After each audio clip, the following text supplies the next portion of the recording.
always at the game. The game. It's where you've had breakfast with the coaches for decades. It's the Prentice Alsop Heating and Air Coaches Corner, fueled by Donut Country and McDonald's. We'll sit down with the coaches to talk about their most recent games and the matchups ahead. Now from WGNS and Big G TV, it's the Prentice Alsop Heating and Air Coaches Corner.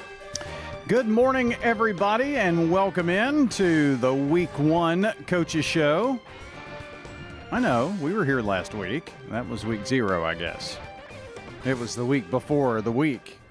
But last night was the first night of high school football across the state of Tennessee in 2026, and we got it kicked off in a big way here in Rutherford County. We had everybody playing except a couple of teams who will be playing tonight.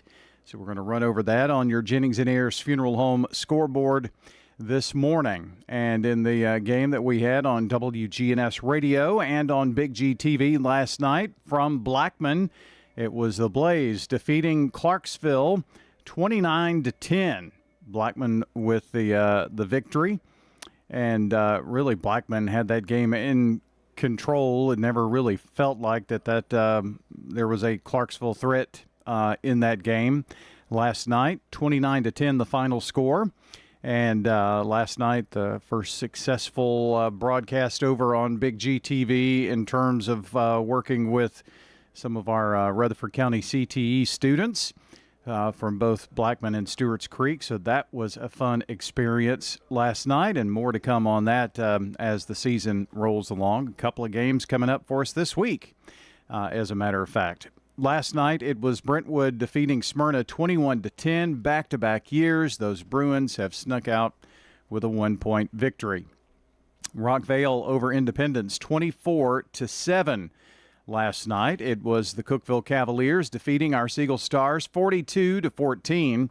Stewart's Creek downs Centennial 20-17 in a back-and-forth game that was that way all night long. Laverne struck first in the game last night against Franklin, but the Admirals rattle off 40 points to defeat Laverne 40-7. Middle Tennessee Christian School was a winner, 42-12 over Ezel Harding, so had their way. They had 20-30 points before Ezel finally scored, I think, as I remember the scores coming in last night.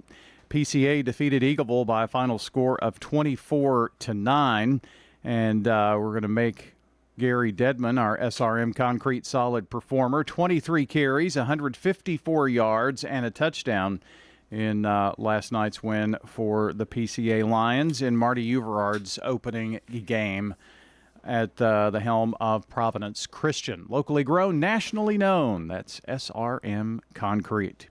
Coming up tonight, the Oakland Patriots are at CPA, and Riverdale is at Knoxville Catholic.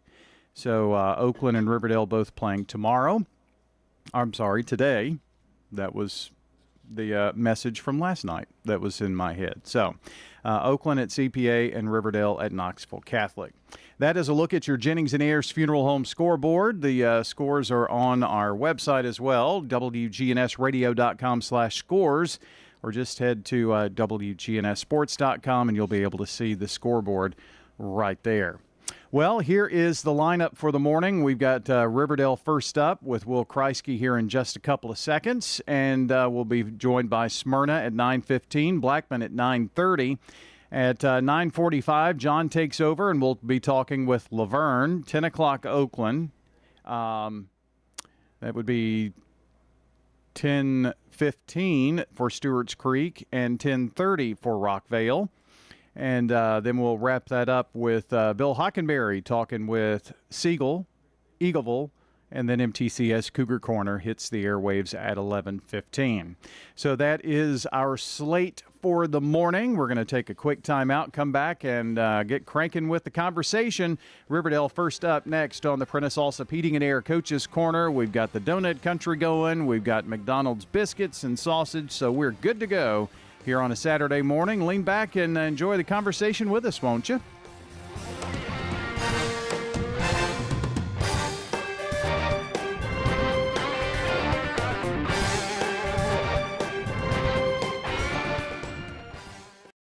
Do you love WGNS Radio? Well, now you can watch it too. WGNS Big G TV brings your favorite radio shows live and on demand. From breaking news and community talk to Rutherford County's top local sports. We've got it all right at your fingertips. Watch anytime, anywhere. WGNS Big G TV, where radio comes to life.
It's the Prentice Allsup Heating and Air Coach's Corner, fueled by Donut Country and McDonald's on 101.9, 100.5, 1450, wgnssports.com, and Big G TV.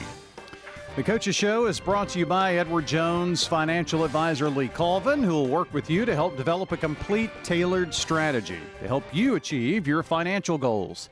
You can find out more by giving him a shout, Edward Jones financial advisor Lee Colvin. We find the head coach of the Riverdale Warriors, Will Kreisky, not on I-40 yet, but getting ready, I guess.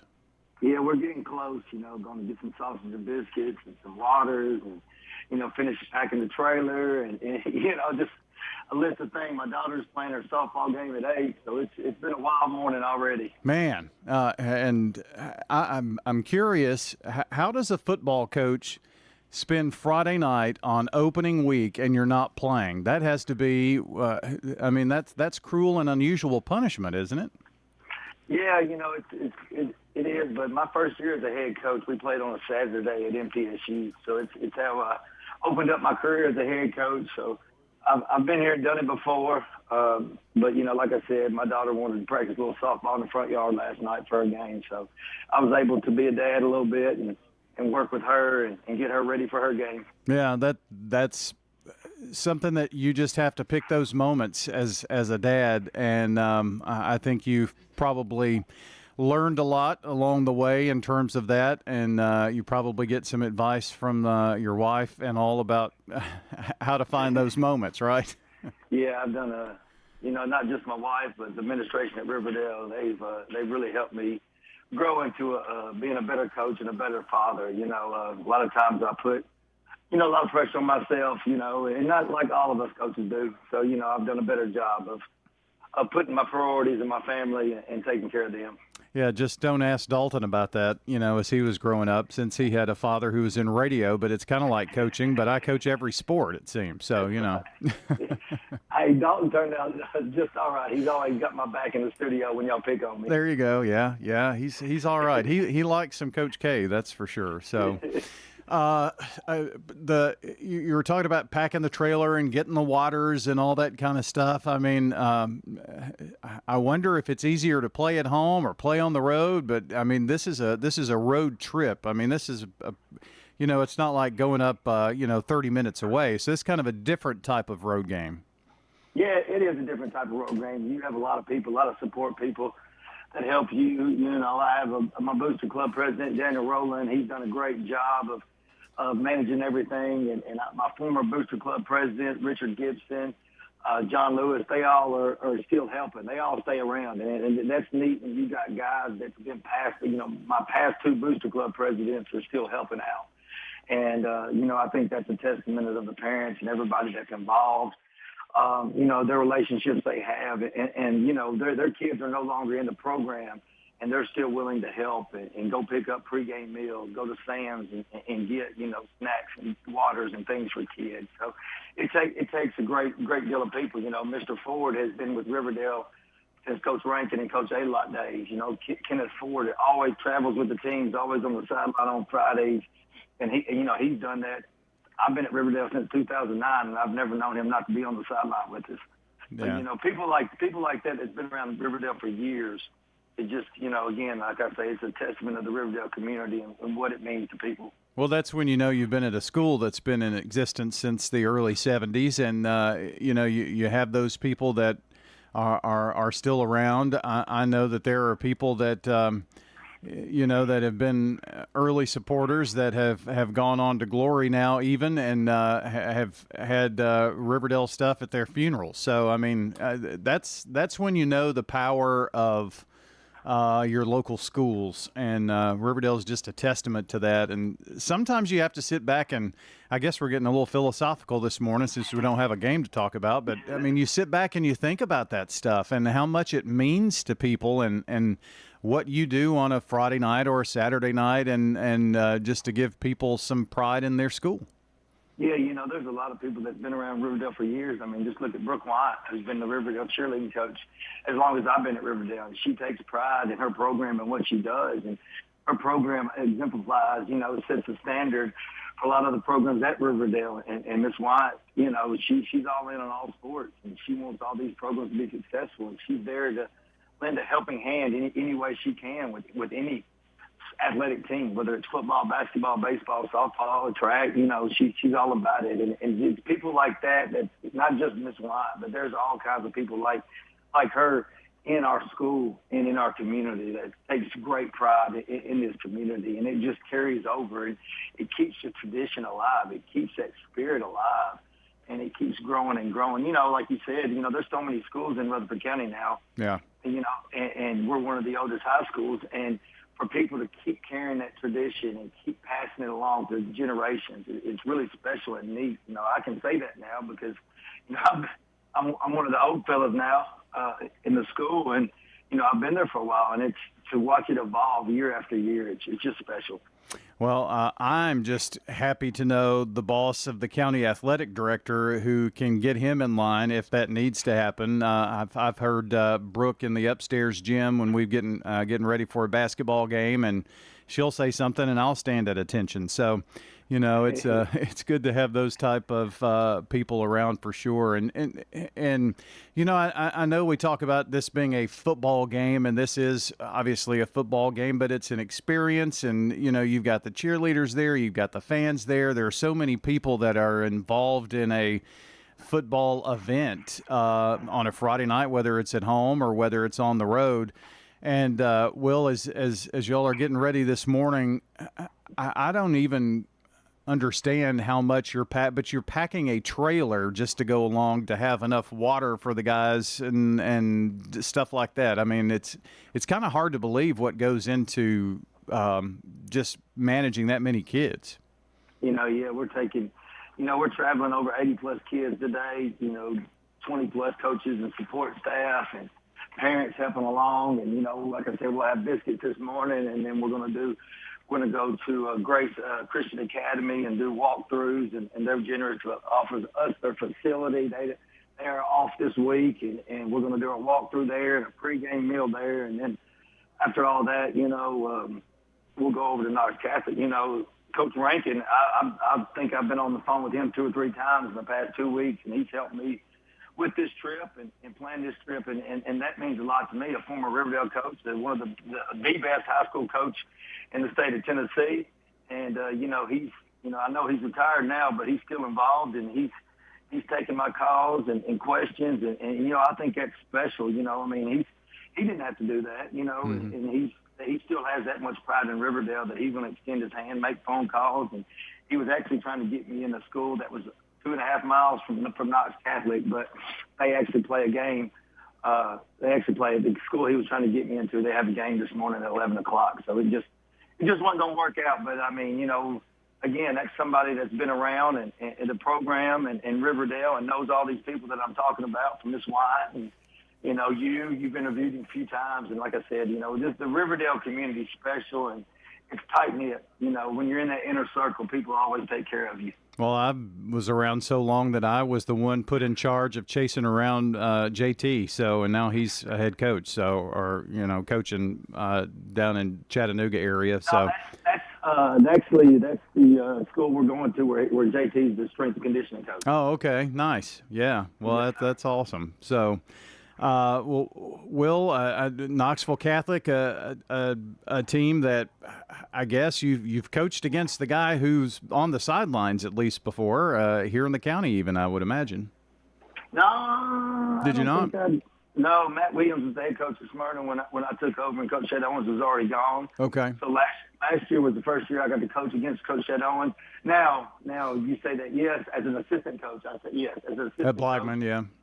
When I was when I was with Coach Adelot and stuff, I did coach against him and some teams, and when Coach Wells brought me over to Riverdale, so yes, I have coached against him as an assistant. And last year was the first time as a head coach, and I've known Coach Shed Owens for a while, and I thought it was pretty neat that we were able to get this connection, and it's been a really good game, really good rivalry. I know a lot of people have been talking about this game all preseason, and I'm hoping it lives up to the hype that they have. It's the only game in Knoxville tonight, so we're hoping for a big crowd, a lot of people in attendance, and they got athletes all over the field. They're Bartholomew. Everybody knows the quarterback's dad, who's a UT star, and they got a really good running back that's physical and powerful that played as a freshman and now is moving up as a sophomore, doing really good things, and they got explosive receivers all over the field, and their defense flies around. So, it's going to be a really big, tough test for us tonight. But, I think our kids are excited and ready to go. And,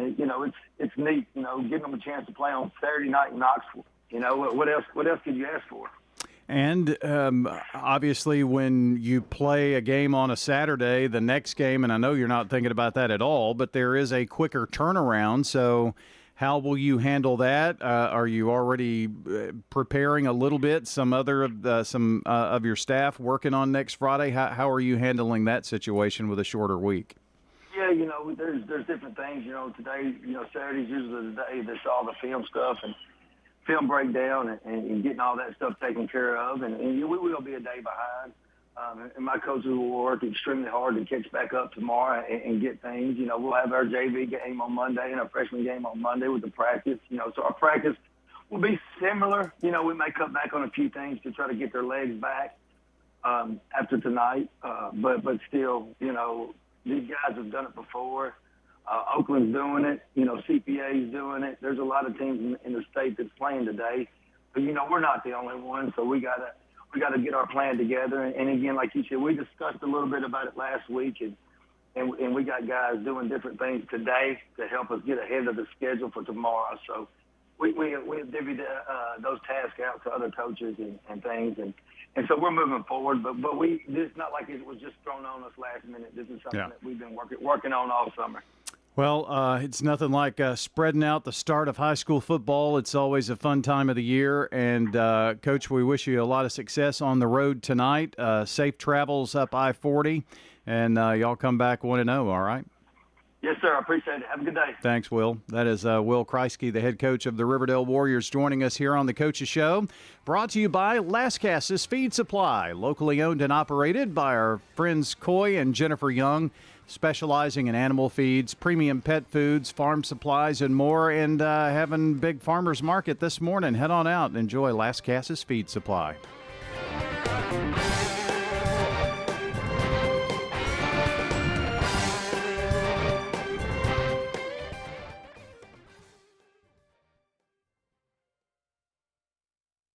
the weather turns bad, minutes, even seconds matter. This is an early heads up for southern Rutherford County. Rutherford Weather brings you live radar and expert meteorologist insight, giving you an early heads up when storms A threaten. lot of areas are going to see some impacts from this storm. From analysis to live camera views, we keep you informed before, during, and after the storm. I think the vast majority of the hail with this is going to be quarter to perhaps golf ball size. Rutherford Weather. Stay ahead of the storm.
It's the Prentice Allsup Heating and Air Coach's Corner, fueled by Donut Country and McDonald's on 101.9, 100.5, 1450, wgnssports.com, and Big G TV. This segment of the show is brought to you by Prentice Allsup Heating and Air, family owned and operated since 1977. Get the best with Prentice Allsup Heating and Air. Online at PrenticeAllsup.com. Melissa here at the station came back from vacation, had a problem 10:30 at night, had no air conditioning coming back from vacation, and they were out there within 30 minutes. So they can help you out with that. We're talking this morning about the Smyrna Bulldogs, and Mark Williams joins us this morning. First game jitters are over. We're done. Yeah. Week one. Got it in, and it was a great night, man. It really was, and it was super exciting, for our players and our fans, to be back at Robert L. Rake Stadium, with the lights on, popcorn being popped, band playing. So it's, if you care anything about high school sports, that Friday nights are super special, and it holds a special place in people's hearts. So, it was not the outcome we wanted, but, it was a good night. Well, I'm going to talk about that in just a second, because I kept seeing the score and I said, well, anything but 1 point, Yeah. And then that's what wound up happening. But I wanted to find out from you. This is not your first head coach experience, no, I know that, but right. It has to be pretty special to put on the purple and gold in a head coach experience like this. So what was last night like for you? Surreal at times, and just very humbling. You don't want to say that, but, there's butterflies. I think any coach goes into a game right before the kickoff that has a little bit of butterflies. But, it was super special. All the memories I had as being an assistant there at Smyrna High School, and it's the first time you're the head coach there. It was a special night, and the fans were great. The student section was fantastic. The atmosphere was electric, and so it was just a fun night, and super grateful to get to be able to be the head coach in that type of atmosphere. I'm sure that you've had a moment to be the only one at that stadium, at the field house, and just look around and think, wow, how am I here? Yeah, there's several times where I'll just walk out into the field by myself and just kind of look around and, just take it all in, if you will. But also, just looking at how much it's changed over the years. Oh, yeah. Since you've been there. Just since I've been there, and I know we have, Dennis Johnson we call him the mayor of Smyrna, but he's our local guy. He's our do everything kind of guy, and he's been with us for years. But hearing Dennis talk about moving from the old school, which is Smyrna Middle, to Smyrna High School now, all the changes that he's seen, and he knows all the history of that place. It's pretty amazing. Well, I mean, when you start to think about that history, I mean, it's just amazing to think about. I mean, outside of Eagleville, I guess probably the oldest high school in Rutherford County. If you look at the historical fact of that, and Sure.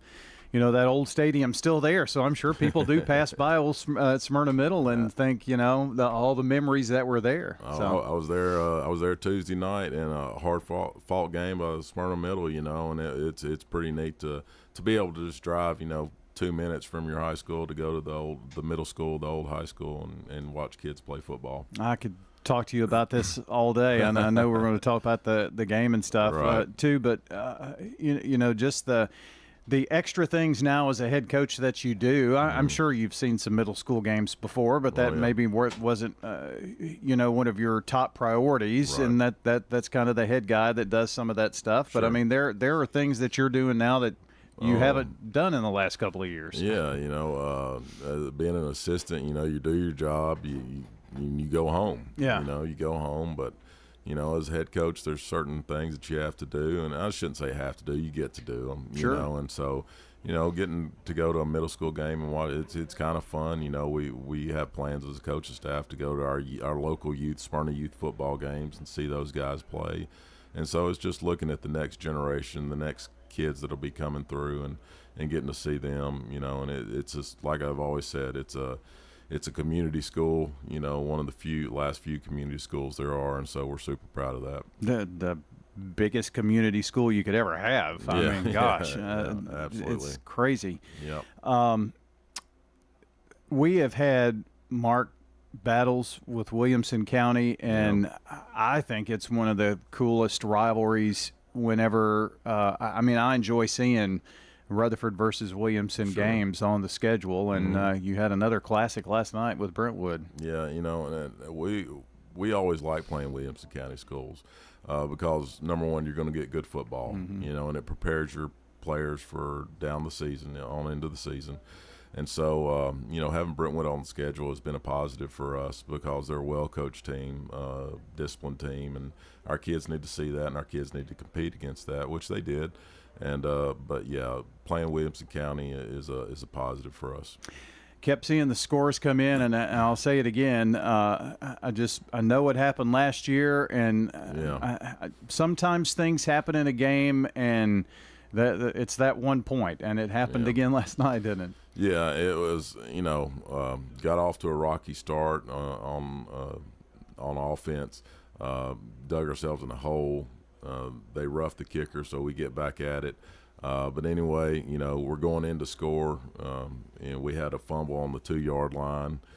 Defense holds, we get the ball back, we go back to score. So there's a lot of, we had a lot of short fields to work with last night and got 2 scores out of that, but miss an extra point, try to go for 2 on the next one, so it's 12-0. We have momentum going into the halftime.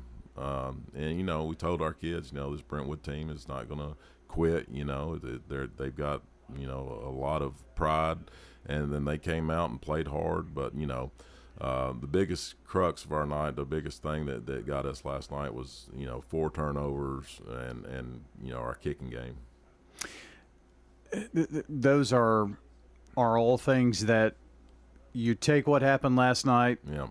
You find the positives, find the negatives, Sure. work on that, and get ready. And that's the beauty of playing a good, tough opponent, because those are the games that you can live with, I guess, when you're thinking about the big picture of playoffs and things like that later. Absolutely. First thing, I talked to several of our coaches this morning about the fact that, I'm proud of our guys' play. They played hard, man. They played really hard last night. Proud of their demeanor, proud of just how the leadership that we had out on the field last night was great, fantastic. And all the mistakes we made last night are fixable. It's not something where we look on film and we're like, oh no, what are we going to do? They're fixable mistakes, first game mistakes. But anytime you play a good team, you have 4 turnovers, you're going to put yourself in a hole. you know, we're in our 2-minute drill and we go down and we score, you know, and then we get the 2 point right before the 2-point conversion. You know, I'm going, it's going to be one. It's going to be 1 point. So, you know, we tried to onside it and, you know, it didn't happen. But, you know, proud of the fight our guys showed last night. I know that injuries, there have been all kinds of stories the last few years, and it's been like, well, what quarterback? What are we going to do with that situation? Right. Well, you answered that last night. Yeah. AJ, almost 200 yards. We're going to Yep. make him the SRM Concrete Solid Performer for you Sweet. guys. 13 Nice. of 19. Yep. Just shy of 200 yards and a touchdown. Rush for 2 touchdowns, I think? Rush for a touchdown, threw a touchdown. Okay. You know. Had 2 on the night. Yeah, and you know, AJ, like I said before, has put himself in this position. He's worked his tail off, has been a leader, you know, on the field. You know, and you could tell there was some frustration at times last night, but he got over that and came back and did some great things for us last night, you know, and I thought he showed a lot of poise, a lot of confidence out there at times in managing our offense. So, like I said, you know, a lot of good things, a lot of positives to build off of. Want to also mention R.J. Williams, 6 catches, almost 100 yards. Yep. And you put his 8 tackles with Noah Yeager's, 5 and an interception. And I Yep. think, Dalen Sanders had 14 tackles, 7 Yep. solo tackles for you last night. So good night on the defensive side against a Brentwood team who will throw a lot at you. Yeah, you know, our kids, our defense, Coach Villarreal, our defense coordinator, and our defensive staff did a fantastic job of putting a good game plan together to stop a throwing attack that's pretty potent at times, you know, and so got after the quarterback some, was able to make them make some errors, and we got some takeaways from that put us in good position. We played some complimentary football at times to where we had a takeaway and we were able to go put points on the board from that. So, you know, our defensive unit did a great job last night. Again, there's mistakes that we got to fix, or they're going to get fixed, and but just proud of their effort. Well, it's what have you done for me lately in the game of high school football? Oh, yeah. Because you've got the Hendersonville Commandos next up. That'll actually be one of our 2 broadcast games this next week. We're coming out to Robert L. Rake Stadium, Yep. and I mean, we have had some wars with Hendersonville over the years. Yeah, that rivalry goes back a long time, you know, and Hendersonville, James Beasley over there, the head coach, does a fantastic job, you know, taking over for somebody, Bruce Hatfield, who's just, you know, he's a good friend of mine. When I was head coach at Gallatin, we coached against each other a lot, but, you know, now he's working with TACA, and I get to see him in a different light. You know, we're both alum of Tennessee Tech, you know, both played football there.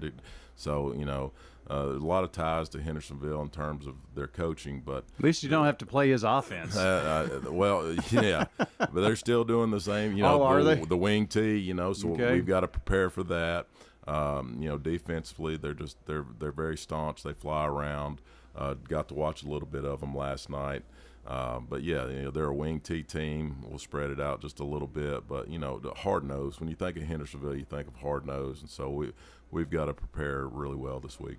Well, that's what you think of when you think about the Smyrna Bulldogs too, and we always enjoy our trips out. Jeff Shipley, you know, he handles the press box and you know, gets everything. Holds court. He holds He does. court. Yeah. We let him hold court, but we are just honored to be in his presence. Right, but it'll be a fun Friday night for us, and we're really looking forward to it. Mark, I appreciate you coming in this morning, and let's talk about a win next Saturday morning. Absolutely. Thank you, guys. Appreciate it. That's Mark Williams joining us, the Smyrna football head coach on the Coaches Show, brought to you by Dan France Concrete, a licensed and insured residential and commercial construction contractor, doing all that concrete work out here in Middle Tennessee. That's Dan France Concrete.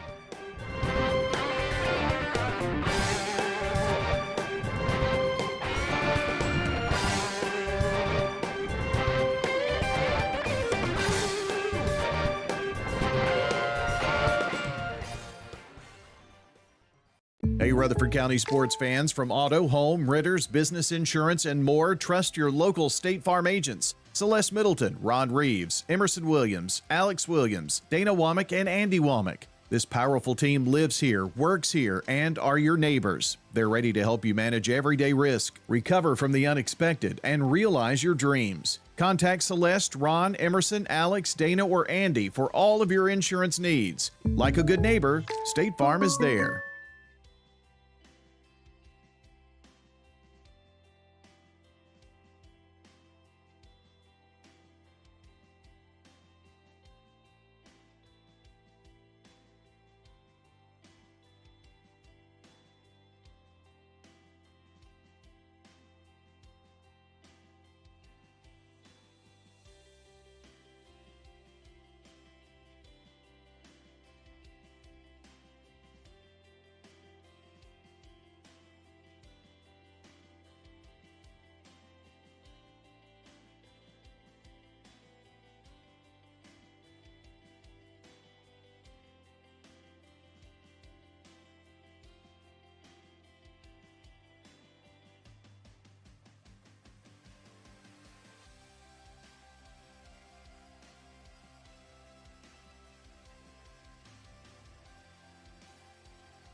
It's the Prentice Allsup Heating and Air Coach's Corner, fueled by Donut Country and McDonald's on 101.9, 100.5, 1450, wgnssports.com, and Big G TV. Our Coach's Show here. This segment with Blackman Football brought to you by Rick's Barbecue, serving up the best smoked barbecue, ribs, many local favorites out on Warrior Drive, locally operated by Anne-Marie Brentz and the Lanning family. The head coach of the Blackman Blaze, Will Hester, is here. And usually, Will, this is the first time I've talked to everybody, but with the Fall Media Day, that was the first time ever that we've done that. I had the opportunity to do that, so I've talked to everybody already, so I can't use that excuse. But it is the first time here on the show in a long time, and I know you talked a lot of history probably last week with John and where you've been and what you've been up to, but it is... I said it last night. It was wonderful to see the backwards visor back on the sideline. Yeah, there was a couple of instances that deserved a backwards visor last night. A little sloppy at times. I think that is my frustrated. Is that it? Yeah, that must be what that is. Because I did feel myself do it once or twice. I'm like, I can't do that. So it was in a huddle, so it was during a timeout. I had to get closer. I didn't want the visor in the way. I had to get closer, eye to eye. Yeah. Okay. Well, I see the method behind the madness, but. First time, first event, first day, all of those things. I know not everything went off like it was supposed to. It just happens. But I tell you what, the first two people to greet us when we got there was Mr. Smith and Mr. Lawless. That's a pretty dang good 1-2 combo to help make sure game day goes off well. Yeah, the dynamic duo, kind of like Batman and Robin, right? Yeah. So, obviously those guys, are the heart and soul of Blackman, especially in the athletic side of things. And, they are phenomenal guys to work for, and happy that they are there to make sure things run smooth, so I can just worry about the football piece. Yeah, and there's obviously enough to worry about with that. But I thought a pretty good crowd on opening Friday night. Your sidelines seem, or the home side of the field, seemed like a lot of students came out to enjoy the football game, which is what you want. That helps pay for jerseys and helmets and stuff, sure. right? We were hoping with the two other teams in town playing tonight that they would spread out the crowd. All the people playing Friday would get a little bump in attendance. I think it happened. I think it was there. But the first Friday night experience on that sideline for me at Bart Smith Field. Been on the other sideline a few times, but being on that sideline, the band does such a good job of being kind of, a football pep band. There are different types of bands out there. Absolutely. Some of them are more artistic and some of them are more peppy, and ours does a great job of setting the atmosphere, and our student section showed up, and it was, new section leaders' first time to show out and do their thing. I thought they did a good job last night, and just an all-around good experience at Blackman High School last night. There had to be a feeling after a year being off of the sidelines, and then, you've been working toward this for months and months and months, and I know that, but there is that special feeling on the first Friday night walking out onto the field. That had to feel pretty good for an old football coach like yourself. 100%, and having been away, it was a little bit more special in my opinion, knowing I was where I was supposed to be, right? Mm-hmm. And being out there with those guys, and you've built those relationships, and now it's their first time to get a chance to go out there and play under the lights. The scrimmages just aren't the same. They don't do it justice, even though it's very similar to a football game, but it's not the hype of what a Friday night is. It's not going to count, right? It's not going to be a win or a loss in that column. And, we played like it was a first game of the season. There were times where we were clicking on all cylinders, and there were times where we were in reverse, right? So, most strides are made in a season from week 1 to week 2, the biggest jump usually you see. So, unfortunately, we're on a short week this week. We play on Thursday night at Cane Ridge coming up, so one less day of preparation. But excited to see, hey, we've got the jitters out of the way. We've played a game now. How good can we be, 29-10, the final score in the contest. That was our opening game as well of, we did 159 prep events last year, so I'm sure we're on our way to over 150. But it was a night where sometimes it seemed like things would get going, and then all of a sudden it would just disintegrate on you at times. And many of those disintegrating moments came because of penalty. Yeah, if you look at the stats, you would think that we had a unbelievable offensive output. I think well over 400 yards of total offense. We got a quarterback that threw for almost 200. We had a 100-yard rusher. We had 2 receivers close to 100 yards. There was a lot of positives. Absolutely. But you're right. The penalties, the holding penalties, the stuff, I think, fatigue-based, right? You get out there, you quit moving your feet, you're reaching and grabbing, you get some of that stuff. Had a couple of uncharacteristic, unsportsmanlike penalties that we had to deal with last night, and hopefully got corrected that we won't see going forward. A couple of little hiccups in special teams. Had a great special teams play on a punt return for a touchdown, but then had a couple of less than stellar things happen in special teams that we got to get cleaned up. But in the end, it was the first game. You're glad that you can still get a victory and come back and correct those things. Against, in some situations, those things get you beat, right? So we have to get them cleaned up. We can't continue to have those type of penalties that kill drives and that sort of stuff. Well, you kind of had a three-headed monster last night, and when I was thinking about SRM Concrete solid performer in last night's game, we went with Tristan Thornton. But we like to spread the love around a little bit, and I want to give some kudos to your quarterback, Chase Bell, last night. You mentioned it, threw for almost 200 yards, 14 of 22 passing. Had a touchdown run of his own. I thought commanded the offense very well for you. Yeah, I thought so.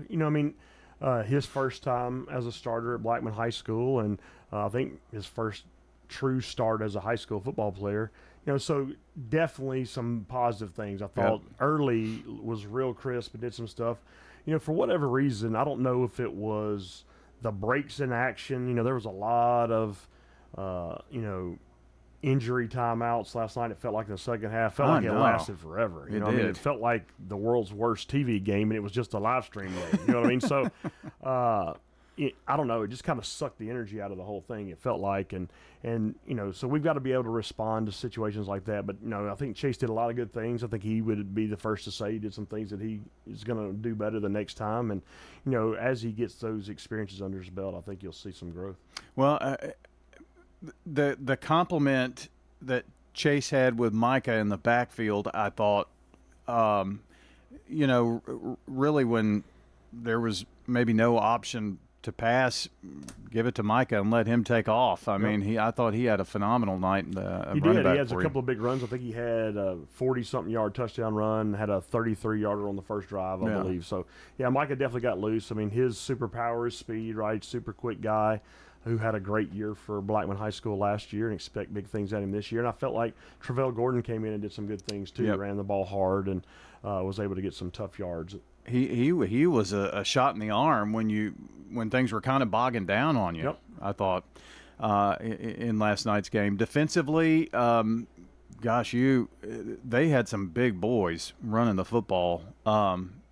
Did a great job. They were committed to the fullback dive, man. They were going to run it. Yeah, and they did. Those kids are sore today because they probably had 30 carries each, and it was. Every time it was a bloody one. I think I said last night during the broadcast, it's like, okay, go run into this brick wall and keep doing it. I mean, that's what it was like. It was kind of like, remember the Titans, it's like Novocaine. Just give it time, it'll work. Yeah. It's like, is there anything else we might try here? I could just imagine one of the kids saying, Coach, maybe we ought to throw it a time or two. But I'm not sure. Did they complete a pass last night? I don't think so. Yeah. Almost on one. We had I know we held them in the secondary one time and gave them a first down, but I don't remember a completed forward pass. I remember John talking about that, but they only attempted like 3 or 4 in last night's game. So defensively, how do you feel like last night's game went for you? I mean, I thought the defense played well. Got off the field. We gave them a first down with a roughing penalty on the punter one time. Extended a drive, made the defense go back out there. We still got some guys banged up on the D-line that we aren't able to play right now. So I was super proud of our D-line, how they held up against those big offensive linemen and big running backs. Because, we're basically – we started 2 juniors and a sophomore up there yesterday. Amari Sanford was coming back from injury. He got to play a lot more than we probably intended for him to play, which is a shot in the arm. Really helped us because he had a big play. I think he was in on the safety there in the second quarter. But just proud of the way they held up physically. I thought we ran to the ball really well. So the pursuit was good. I felt like, option sometimes you can get off on the option responsibilities. I felt like every time they ran the option, we had a guy on the dive, the quarterback in the pitch. Didn't always make the play, but we were where we were supposed to be. So, that's a sign that they were listening to Coach Collier and prepared and will kind of allow us to do some things and trust that they're going to do what we ask them to do going forward. Well, you've mentioned it already this morning, but a short week, and it's the first road game of the season as you go to Cane Ridge. The longest road trip of the year, actually, too. Is that right? Yeah. Well, man, you're living right. Because it's just up the road. Now, it's going to be the most annoying road trip of the year, too, having to drive to Nashville, but at least it's not that far into Nashville. What do you know about Cane Ridge? I want to know. Got a new field that we're going to be playing on, one of the first games on the new turf field, and excited. Played Cane Ridge a bunch over the last few years. Probably not the Cane Ridge team of 7 or 8 years ago that was competing for state championships, but they're doing a good. Coach Shepard's doing a good job of kind of getting those guys back to where they need to be from a competitive standpoint. Like I said, got their first win of the season last night. So it's going to be exciting to take our first business trip of the year and get on the road and see what that looks like for us. Well, that, again, is on a Thursday night, so you're going to have a Friday night. You're not going to know what to do with yourself. Yeah, I think it'll involve Father Ryan Riverdale, but we'll see. I figured it'd be a football game somewhere along the line. Well, thanks for the hospitality last night. We had a fun night. Blackman's always a great place to be, and opening up our 79th year of high school sports coverage was really cool out at Blackman High School, and we'll see you next Saturday morning. Hey, did the fiber in the press box, did that help you all at all? Oh, my. Are you kidding? That was awesome. Do you have anything to do with that? That's Scott Lawless, baby. I know. He took credit. I don't believe him every time he does, but, that was awesome. Nice. So Good. Appreciate it. Thank you. Will Hester joining us, the head coach of the Blackman Blaze, here on the Coaches Show. And the Coaches Show will be right back here on WGNS in just a moment.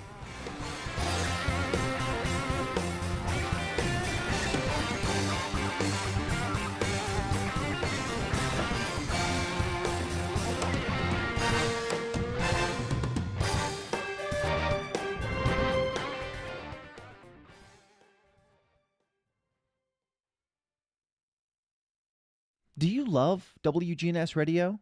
Well, now you can watch it too. WGNS Big GTV brings your favorite radio shows live and on demand, from breaking news and community talk to Rutherford County's top local sports. We've got it all right at your fingertips. Watch anytime, anywhere. WGNS Big GTV, where radio comes to life.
It's the Prentice Allsup Heating and Air Coach's Corner, fueled by Donut Country and McDonald's on 1019 100.5, 1450 WGNSsports.com and Big G TV. And this portion of the Coach's Show is brought to you by Parks Auction. Let their team of experienced and professionally trained staff utilize the auction process to sell your property. Find out more at parksauction.com. And with me is Laverne head coach Chris Johnson. And Chris, boy, it started out great.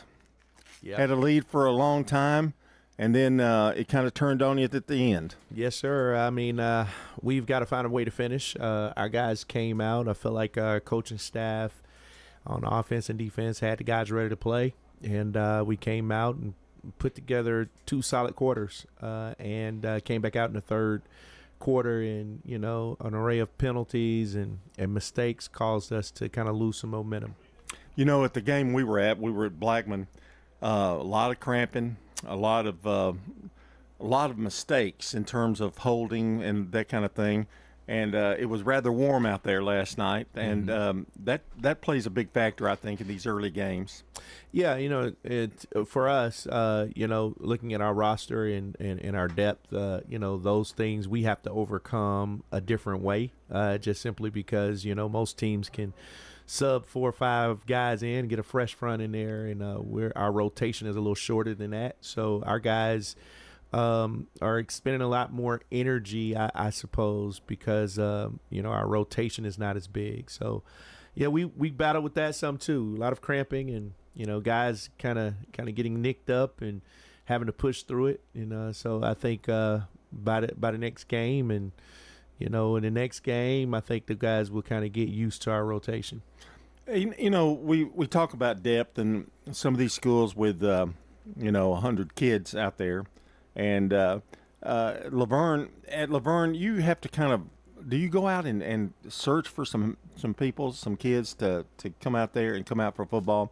Because they have a lot more interest. There's a lot of soccer players in Laverne, I know that, and but it's been kind of a struggle in the past at Laverne, and I'm actually was from there. I worked there for many years, but it always seems to have been a little bit of a problem there. How do you battle that? How do you fight that a little bit? Yeah, I mean, we definitely go in our middle school and we go to our coaches. We'll kind of hang around. they come and play at our stadium, and so we'll go to the games and just kind of look to see what's coming up, and we'll go in our school every day and go out there and try to see who wants to play football, and so that's definitely one of the things we'll do. And I mean, at the end of the day, our staff, we're just dedicated to coaching whoever shows up every day and try to get those kids better, and try to make it a place to where, the young talent that's coming up through our youth football leagues and middle schools, our feeder programs, that they want to come play. The final was 40-7, but that really is not indicative of the type of game you all played. I think you were pleased at many aspects of your game last night. We definitely saw some positives. A lot of big performances and breakout games from several guys. We saw some things that we can definitely build on. Of course, the final score certainly wasn't what we had hoped for, nor what we planned for. But when you think about, the first half, and some parts of the second half where we put together some good drives, just couldn't finish them. Those are the things that we have to mature. I mean, we're still playing a lot of young guys, and we're still trying to figure some things out in certain positions. But for the most part, we did see some positives and some things that we can build on for next week.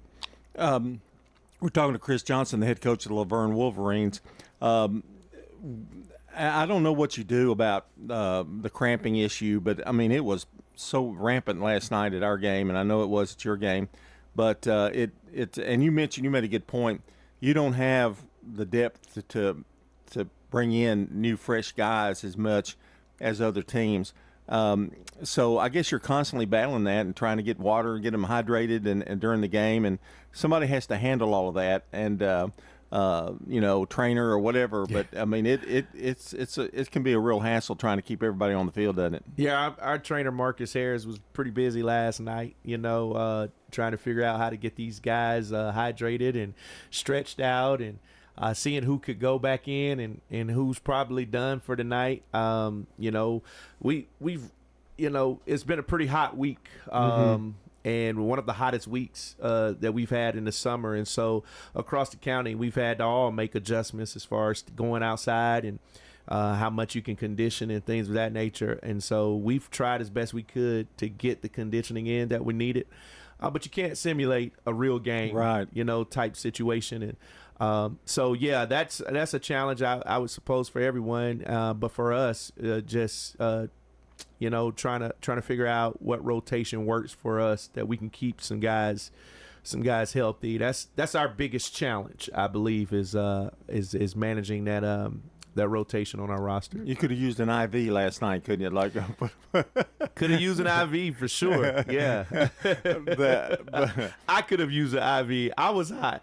I know you did find some positives, and I know you're a little disappointed about final outcome, but boy, I know fatigue plays a part in it for teams, and that may have been a little bit of it, but there were some mistakes I know you'd like to clear up. Yeah, we some penalties that I felt like were some mental bust, and we've got to get better at that. Getting the plays in early, and so that our sophomore quarterback can have a little bit more time to kind of think and survey the defense a little bit. So, that's on us. We'll get that fixed, getting the play in a little sooner. And, some holding penalties on the perimeter, I thought. We had Coach Hunter had a really, really solid game plan as far as what we wanted to attack. And but some penalties killed our drives at times. I mean, after a 15-yard gain, and then that's got to come back. A 20-yard gain, that's got to come back. So, that takes the breath out of you a little bit. And you got to think that the kid that just ran 20 yards now has to come back.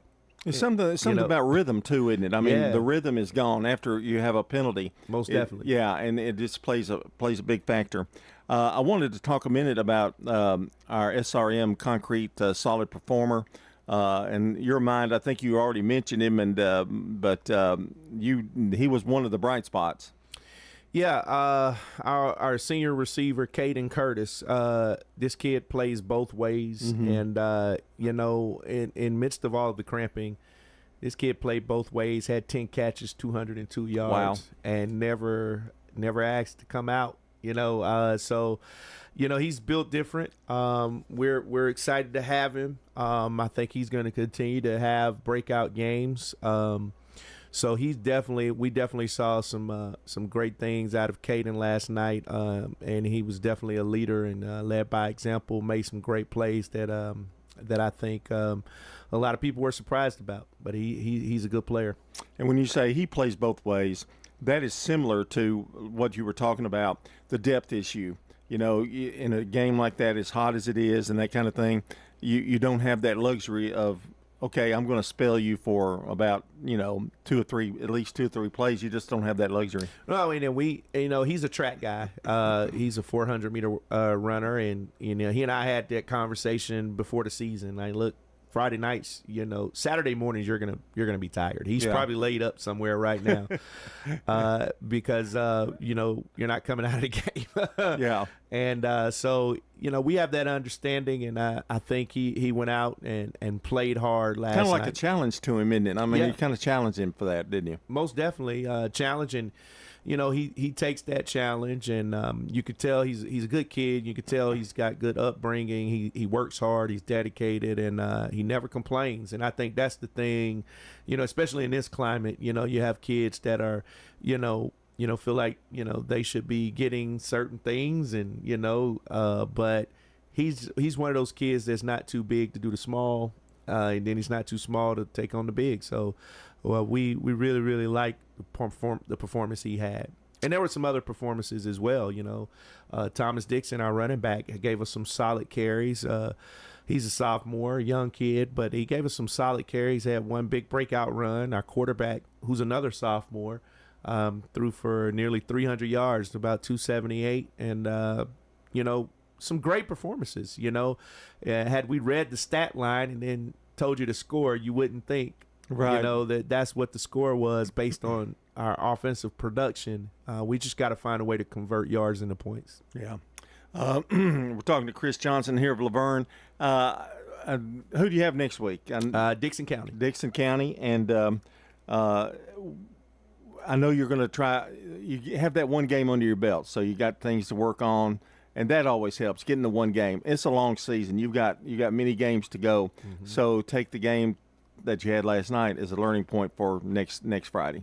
Well, that's what I told the guys last week. In this business, the sport, the good thing is, tonight, around about midnight, everything goes back to zero, and you get another opportunity. So this one is over. We're on to the next one. We've already been breaking down film. Now we're looking forward to see what we got to do to get better for next week. Is it good or bad to have, it's not like basketball where you have a game every, 3 games a week. And in football, you've got, I guess you can work on a lot of things in between for preparation, but you have to sit on it a while, don't you, too? Yeah, you sit on it, but you can't sit on it long, because there's so much preparation that's involved. And the next week you got to get this film watched from the past game, and then you got to start scouting for the next one. So, yeah, you almost can't sit on it long. Move on. Chris, good talking to you again. Thank you. And good luck next week against Dixon County. Thank you. That's Chris Johnson, the head coach of the Laverne Wolverines. This part of the show brought to you by Parks Auction Company. Let their team of experienced and professionally trained staff utilize the auction process to sell your property. Find out more at parksauction.com. We've got Coach Creasy coming up next.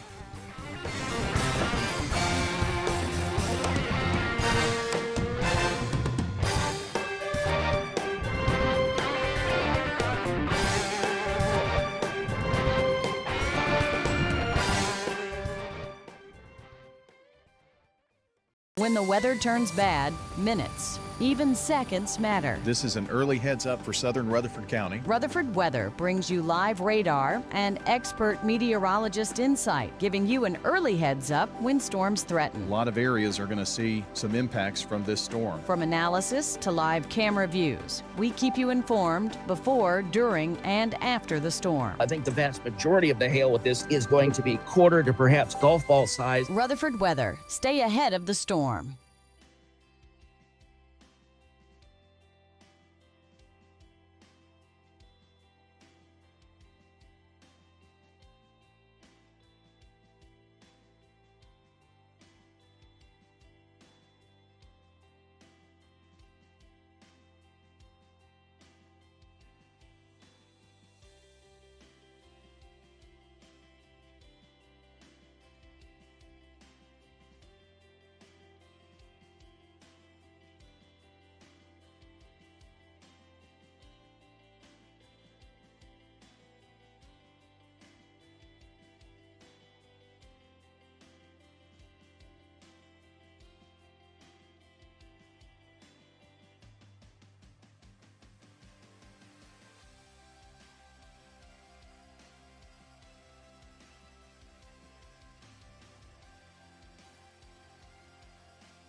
It's the Prentice Allsup Heating and Air Coach's Corner, fueled by Donut Country and McDonald's on 101.9, 100.5, 1450, wgnssports.com, and Big G TV. And this portion of the Prentice Allsup Heating and Air Coaches Show brought to you by Dr. Automotive, the cure for your car. Professional auto repair and maintenance from ASE certified mechanics and master mechanics. You can check them out online at autorepairsmyrna.com. You know, I got them online, and boy, I heard nothing but complimentary things about Danny Brewer, Dalton. It's really hard to believe. Joining us here on the show is Coach Kevin Creasy of the Oakland Patriots. And, Coach, we appreciate you coming in because you've got a game. You've not played a game. You've got an upcoming game, and I appreciate the effort getting here. Oh, no problem. You know, CPA in Oakland, that has become a pretty good little rivalry game over the years, and there have been some classics. I remember it was the only game I have missed probably in, other than hospitalization. But I missed a game. I was in Florida, and y'all played CPA, and that was the one that y'all won at the last second. You got behind in the game, and people tell me, and I can believe it. It said some halftime adjustments, and y'all came roaring back and held them at a goal line stand. And I listened to that game from Florida because I couldn't resist it. I said, "Oh man, I got to check this out." So that kind of set the standard for CPA in Oakland, didn't it? Oh yeah, we've had some great battles. I think 4 times we've played now, and it's unbelievable just the back and forth. They gave us a good tail whipping the last time we were at CPA. They came over here, I think it was 2021, and we had a fall break.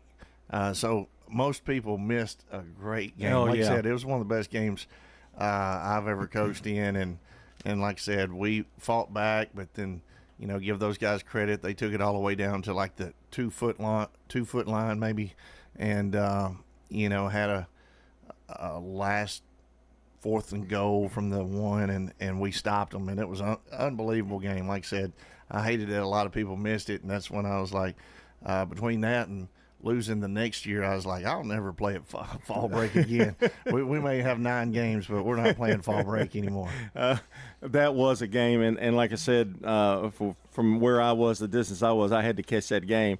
And I said, which I've always said this about you and most of our coaches here in Rutherford County, I said, halftime adjustments are really a huge thing, what you do.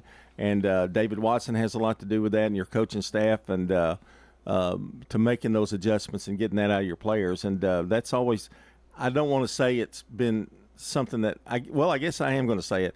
It's kind of something that y'all pride yourselves in, and making those adjustments that need to be made during a game. Yeah, I think it's an important part of the game, and, there's always a chance to hopefully save something in your pocket for the second half. But playing a team like CPA, you better have all the bullets ready to fire, because they're going to fire theirs. They're going to have their team ready, and they've got some really good players always, and their coaches do just as good a job as anybody, and I'm sure they're over there doing halftime adjustments as well. While we're talking about, and since you have a game, we're going to talk about this game coming up, but I'm going to take the time. Another game that just I still can't get it out of my mind. We're at Maryville, and we're talking about a field goal. We're talking about a run, a penalty. That game sits in my mind, and I cannot get over that game, and I need to do it. But that's a game I thought they took away another chance for a title there. Yeah, that's a good point. That was a rough one. We stemmed on field goal block, which we saved all year long, and we had 3 of their players move. Even the kicker went forward. It's one of those deals we were hoping for a penalty, and then he scraped it over the crossbar to win the game. I saw him a year later. The kicker introduced himself to me, and he laughed about that play. I was glad he was laughing about it, because I'm still having trouble with that one myself. But, I think Maryville Alcoa went down to the wire last night in a double overtime game. There were a few overtime games from what I saw on the scoreboard. I didn't get to watch any of them, but that just shows you, you prepare all summer long, and then you get out there and you may have to go an extra quarter. You may have to play extra time, and you give it to teams like Maryville and CPA, they're always going to fight you all the way to the end.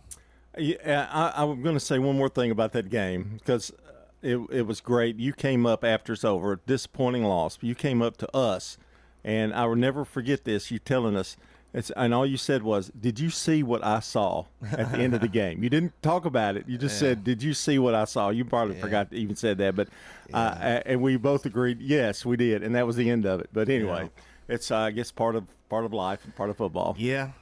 You know, I just hope one day maybe we'll be on the other side of one of those. Yeah, you know? Absolutely. So, possibility. It's an away game, but it's not, it's not a big away game. I mean, but how do y'all prepare any different for a Saturday game than you do on a Friday night? Is it a little something different, like yesterday, for instance, practice, or did you practice? Yeah, we practiced yesterday morning. We treated it like a Thursday morning.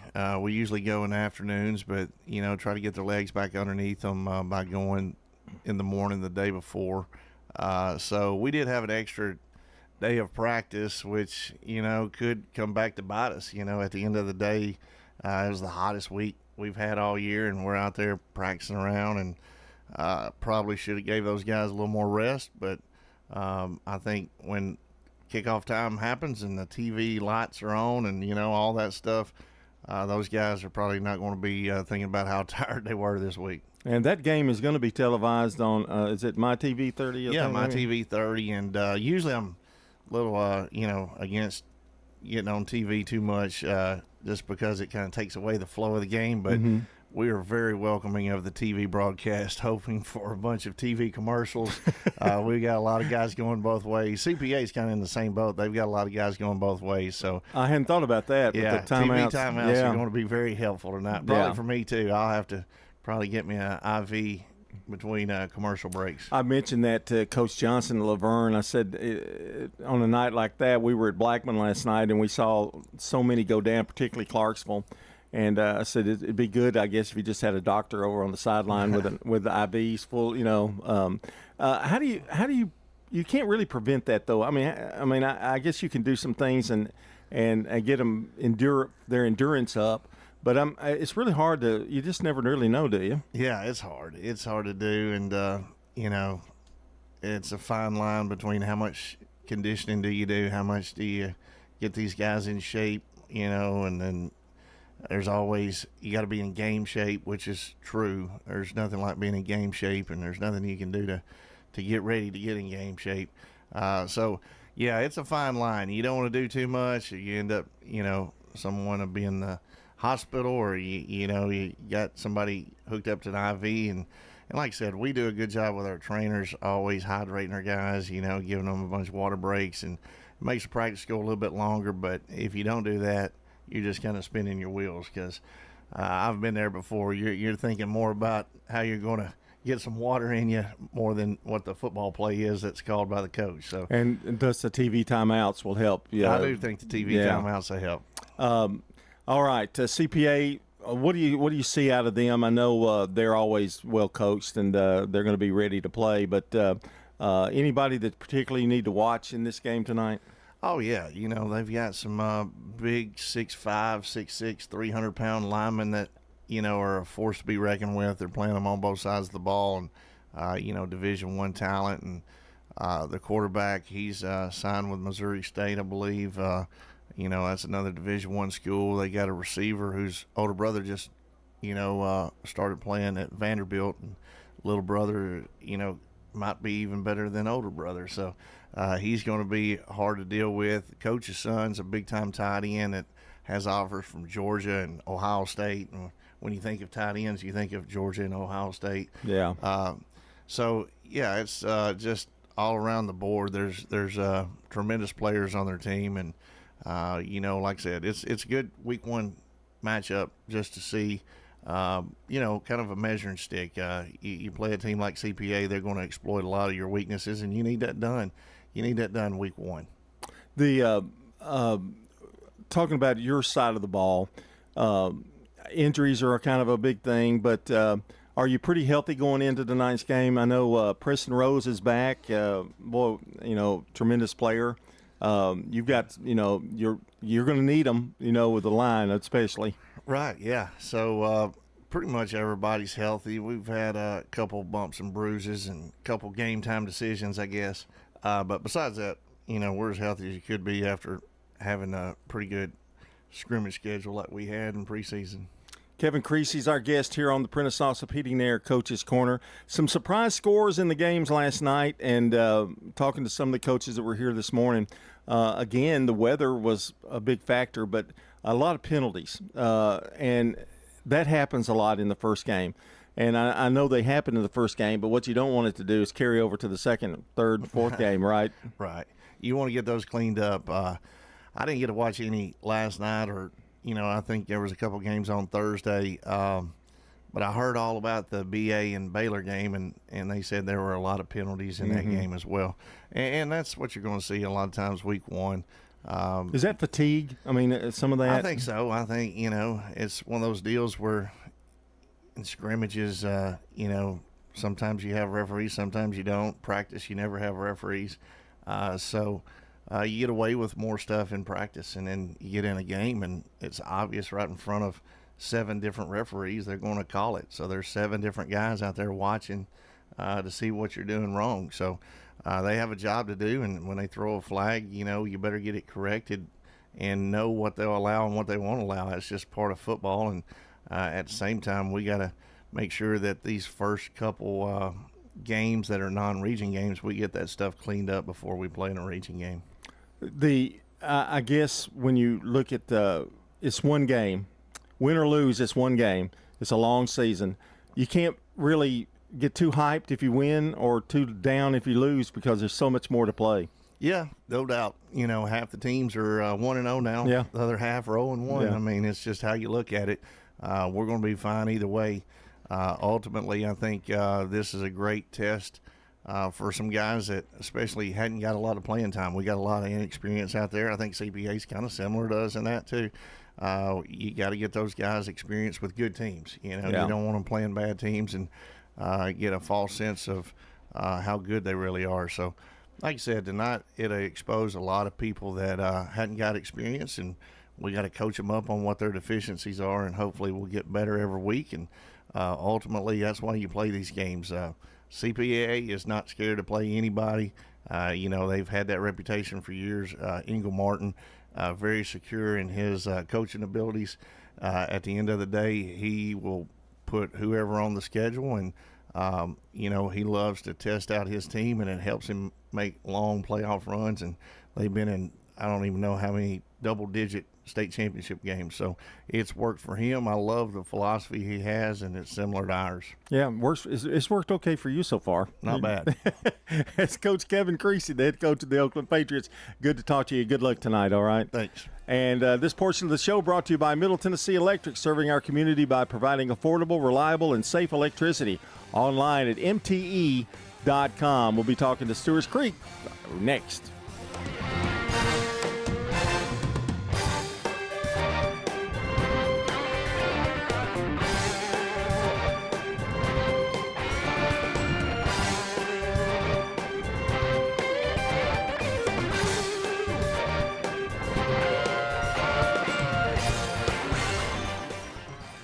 Hey, Rutherford County sports fans, from auto, home, renters, business insurance, and more, trust your local State Farm agents. Celeste Middleton, Ron Reeves, Emerson Williams, Alex Williams, Dana Womack, and Andy Womack. This powerful team lives here, works here, and are your neighbors. They're ready to help you manage everyday risk, recover from the unexpected, and realize your dreams. Contact Celeste, Ron, Emerson, Alex, Dana, or Andy for all of your insurance needs. Like a good neighbor, State Farm is there.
It's the Prentice Allsup Heating and Air Coach's Corner, fueled by Donut Country and McDonald's on 101.9, 100.5, 1450, wgnssports.com, and Big G TV.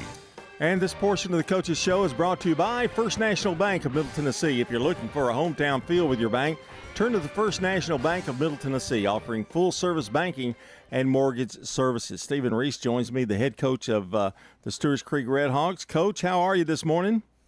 Good, man. Always an easier morning after a win, for sure. Yeah, I meant to tell you, this is John interviewing you today. Yes, sir. I know you are. I would say you're pretty pleased with the game, but it was a tight one, wasn't it? Yeah, I mean, honestly, other than the anxiety of the back and forth of the game, if you would have asked me how to draw that up, it would have been a back and forth game like that. Just to see our kids respond time after time after time. Man, Centennial does a great job.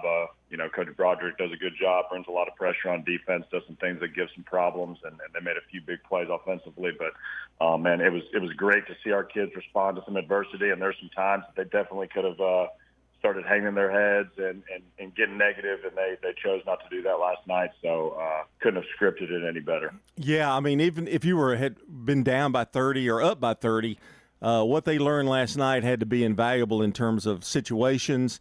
How do you handle, a negative situation, and how do you come back from it? Yeah, and especially with, I thought we were competitive in our first scrimmage when we went against Lincoln County and Page, and quite honestly, our last two scrimmages with Nolensville and Ravenwood wasn't real pleased with how we came out and didn't really start punching back till it was quite honestly too late. So for Centennial to get an early score on us, go up 3-0, and then for us to respond, and they respond right back, and we score again. So that was nice to see us do something that I quite honestly hadn't seen us do through a few scrimmages now. So good to see kind of the growth of the team over the past couple of weeks. Let's talk about the good and the bad, okay? And let's first talk about the bad. Get that out of the way. What do you see that they need to work on after this win? We're still allowing way too many explosives defensively. I thought we did a good job for a vast majority of the game on defense, and we go inside on a screen and let them get loose up the sideline, and then we have a coverage bust that cuts them loose for a big gain. So we've got to do a better job of making teams earn it. In terms of, there's times where a kid might catch a jump ball over you and you say hats off to him, he earned that one. But we've got to stop handing the offense, easy scores for large chunks of yardage. And then offensively, I think we got to start being more consistent, just play after play, just in terms of being assignment sound. There's times we get some momentum going and we tend to hurt ourselves with kid doing the wrong thing or holding penalty, whatever it may be. So just being more consistent, play in and play out. Being a first-year coach at Stewart's Creek, I don't know, did you really know what to expect out of them in this first game? Because I think y'all are still learning each other, right? And that's always the case with year one. Just from my coordinator experience going into places year one, and there's been some times I've gone in where a situation's been a good one or a situation's been a bad one. Regardless of, what you're coming into, it takes a while to learn the kids. I would imagine there's going to be some kids that you look at week 8 or 9 that are on the field or in different positions that it just took us a while to figure out what they're good at. Our field outside linebacker last night, we moved him to that spot this Monday. We had some injuries at that spot, and he was our backup boundary safety, and dude, he did an incredible job for us. And so we've just got to try to expedite that process as much as possible. Learn the kids, learn their strengths, learn where they're comfortable at, and see if we can get them in a good position to succeed. We're going to talk about our SRM Concrete Solid Performer in last night's game, and I know you had several. If you could pick one for me, and let's talk about it just a second. Yeah, so Aaron Scott, he's our starting boundary corner. He did a great job last night. Made a few big pass breakups and had a few big tackles, and then he had over 100 total yards of offense last night between rushing and receiving and 2 touchdowns. So he actually did not play football last year. He came back out this year, and so he's a junior, and for his first live action in quite a while, man, he did an incredible job for us. Played just about the entire game. He was playing special teams. So, man, he did an incredible job. Really proud of the effort he gave last night. And, talking about Aaron, one of those that plays both ways, the weather, was it an issue? Was cramping? It seemed like that was an issue in the other games we've talked about today. And the weather situation of being so hot, did that play a part in any part of it? Man, I thought it was a lot cooler than some other Week 1 games I've had. Yeah. So we had some kids that were on the verge of cramping, but fortunately not the case. Most of our players are really primary offense or defense, and so Aaron struggled a little bit. He had some situations where he started to cramp up a little bit or be on the verge of it. So hopefully the next couple of weeks is like this one, where it's a little milder, because we were close for sure. Yeah, that is a key factor in some of these games, and also fatigue. Did you feel like they got a little tired at the end? Evidently, they overcame it. If they did, yeah. When you look at that last drive, our D line was just absolutely gassed, and I would venture to say, the Centennial coaches say the same about their skill kids out there and some other things. So I think we got to do a better job of substituting early. We already kind of talked about that as a staff. Of really, our kids held up for about 3.5 quarters, and then that last half quarter, you could tell fatigue was really starting to set in for some of them. So I think we just got to do a better job of substituting early, getting kids 2 or 3 plays off. Letting maybe the backup defensive lineman get the first 2 plays of the drive, just so we can have those kids finishing a little bit stronger than they did. But that's always been kind of the case game 1 in terms of kids are going to be, the difference between a scrimmage and a game is pretty immense, right? So I don't think any amount of conditioning you do or any other things, you're still going to kind of deal with those issues, and we'll just figure out how to manage it a little bit better next week. Well, that's what I was going to ask. It's hard to simulate that. You can practice all you want to, but when you add adrenaline, the flow of the game, the excitement, and then that takes stuff out of you. And it's just really hard to simulate that in practices and scrimmages. Yeah, you go from your scrimmages where obviously you don't want to just beat your kids up and go 120 snaps at varsity. So just the number of snaps by itself is going to be more, and like you said, just the adrenaline of the game, the crowd being out there, you're under the lights. Things are going to hit a little bit different. So you could try to simulate that as well as you can in practice, and we try to do that, but we know that's not always the case in terms of being able to completely match the intensity level of a Friday night. So we tell the kids all the time, it happens before it happens. We need to try to practice like we play. And so hopefully last night was a good reminder of why we need to practice so hard throughout the week so we don't get overwhelmed on a Friday. Stephen Reese is our guest here on the Prentice Allsup Heating and Air Coach's Corner, head coach of the the Stewart's Creek Redhawks. Makai Williams and Brendan Peter each had 2 sacks that had a good game defensively. Yeah, they did a great job for us, and they did a great job in terms of stopping the run too. Really proud of what they did up front against the run. And that's what makes them so special is they're not just buzzing up the field trying to get sacks all the time and then getting you creased in the run game. They did a great job being assignment sound in the run game, and then was able to transition from run to pass when they got pass sets and high from the offensive lineman. So they were incredible throughout the game, and those are really 2 guys. We asked them to kind of gut it out that last series.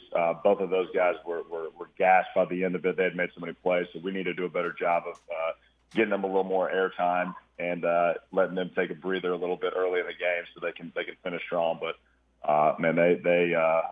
they bailed us out at times for sure. So they did a great job. 1-0 on the year. You've got a Thursday game, I believe, this week. I think WGNS is going to be there for that one. And who you hosting? Hosting Stratford, so they're coming off a win last night, so which I know was big for their program. So that'll be a good opportunity for both programs to start the year 2-0. And you know, the good thing about those Thursday games is if you can get the win under your belt. We obviously have a shortened week of practice, but you know, that extra day of rest heading into region play the following week could be big for us. We obviously got to have a great week of practice and get the win. So hopefully we can capitalize on being able to get that extra rest day going into region play. All right, Coach, and we'll be there rooting you on against Stratford on Thursday night. Yes, sir. We appreciate it. All right, that's Stephen Reese, the head coach of the Stewart's Creek Redhawks, and this portion of the show is brought to you by State Farm agents Andy Womack, Dana Womack, Celeste Middleton, Alex Williams, Ron Reeves, and Emerson Williams. Like a good neighbor, State Farm is there. We're talking Rockville football when we return.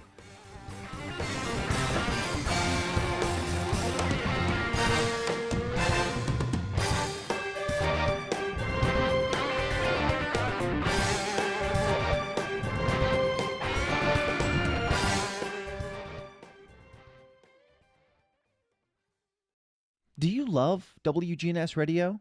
Well, now you can watch it too. WGNS Big G TV brings your favorite radio shows live and on demand. From breaking news and community talk to Rutherford County's top local sports. We've got it all right at your fingertips. Watch anytime, anywhere. WGNS Big G TV, where radio comes to life.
It's the Prentice Allsup Heating and Air Coach's Corner, fueled by Donut Country and McDonald's on 101.9, 100.5, 1450, wgnssports.com, and Big G TV. And this portion of the Prentice Allsup Heating and Air Coach's Corner brought to you by the law offices of John Day. They've helped thousands of people get the legal help they need when they've needed it the most. If you've been injured, call the law offices of John Day.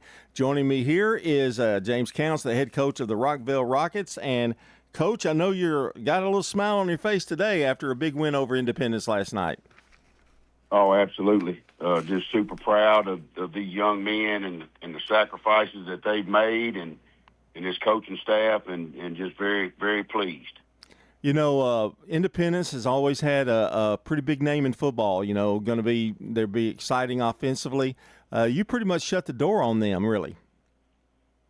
Defense played really well. You know, you know, and they do. You know, they line up and kind of see what you're in, and then they won't try to attack it. You know, and find ways to attack it, and and it puts a little pressure on you. And our defense, especially in the secondary, played really well last night. Tell me what's been different about this year preseason. How did you feel? Did you feel that you guys were going to get off to a good start? Well, you never know. That's the expectation, and with I guess kind of the way we didn't get our second scrimmage because of weather, and so not having but 2 scrimmages, and did we get enough work? Did we not? It's kind of that kind of stuff. But our kids have linked together, and we're strictly business, and it showed in the way that we executed last night. Didn't have any false starts. We didn't do things to hurt ourselves, and I think that's the biggest part of it is locking in and being a business-like attitude. That's a pretty good trait to have if you're a football team, and sometimes it's hard to accomplish. And to have that on the first game is a credit to your coaching staff, I would think. Absolutely. When we've grown, last year they didn't really know me, and so it's got a different feel to it, from all the coaches and the players, and it's just got a different feel. It's establishing yourself it's really hard. It's easier the second year, of course. I want to talk about some players, and I want you to pick out of these 3 players. We're going to have you pick the SRM Concrete Solid Performer of these 3 that I have. Some highlights: Jamarcus Brown had 17 carries for 65 yards and 2 touchdowns. Romeo George had 14 carries for 102 yards. And Dallas Paldo had 4 receptions, including a touchdown catch. Or we can just include all 3 of them if you want to. It doesn't matter. Well, I would have to go with all 3 of them because they all had a big part in. Romeo had one of the most athletic runs. He had one in the preseason too, but he had another one last night, and to magic. I don't know how he got out of there and got down to about the 2, and then Jamarcus scored on the next play. But and Dallas had 2 other touchdowns that got called back, and he had a great game, receiving, running the ball, playing defense. So they were all 3 of them very impactful. I guess your quarterback play was pretty good last night too. Smooth as silk. Stays level-headed, manages that group with calmness. He is yes, sir. He also, he ran the football. I think that he had 15 carries. I think, so, and some of the passing stuff got called back, but he threw the ball well too, and didn't put us in bad situations. Did a great job managing the game. Is he one of those 2 that knows when to run? Because you can it makes it for a dual threat when you could run and throw the football, but do it at times when it's going to help or it's going to avoid some problems. He does he is way above his age and maturity, and I think that has a lot of helping him make those decisions. He does a great job. Sometimes he'll pull stuff a little late or whatever, and you're like, but it's just him being an athlete, knowing the situation and knowing what he can do, and always gets himself out of a bad situation. Well, that's a nice thing to have, I'll tell you. I wanted to talk a little bit about the weather last night because we were at Blackman and there were a lot of cramping. Some fatigue issues at the end. Did y'all occur with any of that? Did you have any of those problems? We had 2 kids that cramped, but other than that, we were in pretty good shape. But those 2, had to come out. We had to try to get them back out there, and they did. They came back, but it wasn't long. Once you start, it's just a matter of time. So, but they did continue to play. Everybody finished the game. It's just, we had to limp them a two kids through. Your depth really comes to play early in the year, doesn't it? I mean, because of weather situations and that kind of thing. And but that's something every coach tries to achieve, is get plenty of depth. And did you feel like you're in that good situation there yet? We do, and I think that's and even in this league, you got guys that play one way, and then we still got guys that we rotate with them. Right. So, and at this level, you've got to have that. We playing a lot of young kids last year has helped us this year in creating that depth. Right. And so, we, too deep, we feel, pretty good about that. And it allows us to help to, we got one kid that's out right now with a shoulder, Connor Nichols, but as soon as he gets back, he'll be back in a couple weeks. We try to roll those kids and try to keep them healthy for the longevity of the season, and rotating them. And plus it helps you with down the road, getting the kid to go in, play as hard as he can play for 3 or 4 plays and then get him out. And, it helps those young kids that can be those role players. And then it helps them next year be the, just replace that starter and then do it again. That's the goal of every high school coach, I think, to get as many one-way players, that you can sub in. But I do know that you have to have some that play both ways. I mean, it's kind of a few. Of course, Dallas plays both ways. Kingston McQueen plays both ways. Jeremiah Chandler will play both ways. Gabe Gorey will play both ways. And so those kids right there, and Kingston was one of them that cramped last night. Yeah. But one year at Henry County, I was coaching offensive line for my dad, and I had a 1 group and I had a 2 group, and there wasn't much difference. So in the fall camp, I working those guys, and then as we got into the year, they were both pretty good. So I rolled them every 6 plays. Yeah. And so that's it doesn't happen often, but developing and kids get that you get that leathery skin, I call it, or stuff. Being a scout team guy is a young guy. Right. Knowing what your role is and learning and because we bring our defensive guys over, and they're the JV guys. They're our defensive scout for the offense, and same with defense. And those guys, they're going against what we think's our best players, and hoping that that's where the development comes from. Just that daily grind of being out there at practice. Well, we've got about a minute left. We're talking to James Counts, the head coach of the Rockville Rockets, and who you got next week, Coach, and what are you looking for? We have station camp. I hadn't even looked at the film yet, but we feel like we gave them one last year.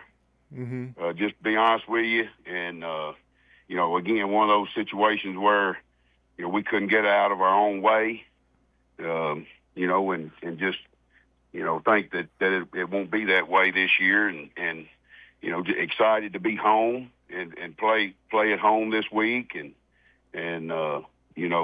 excited to see these kids grow another week. We got to take care of ourselves and have a good week of practice, and we play like we did last night. I feel pretty good about it. Rockville will be packed, won't they? I hope it is. We had a great crowd last night. Yeah. Our side was full. Of course, it's a great atmosphere at Indy. With their side was full and all that, and just proud of that and this community, and we hope it is packed. Well, Coach, good luck next week, and it was good talking to you, and we'll see you soon. Yes, sir. Thank you, guys. All right, that's James Counts, the head coach of the Rockville Rockets. Up next, we're talking Seagull football here on the Prentice Allsup Heating Air Coaches Corner. This portion's been brought to you by JHA Company, Josh Houston and Associates. jewelry, letter, jackets, yearbooks, graduation products, and more, all online at jhacompany.com.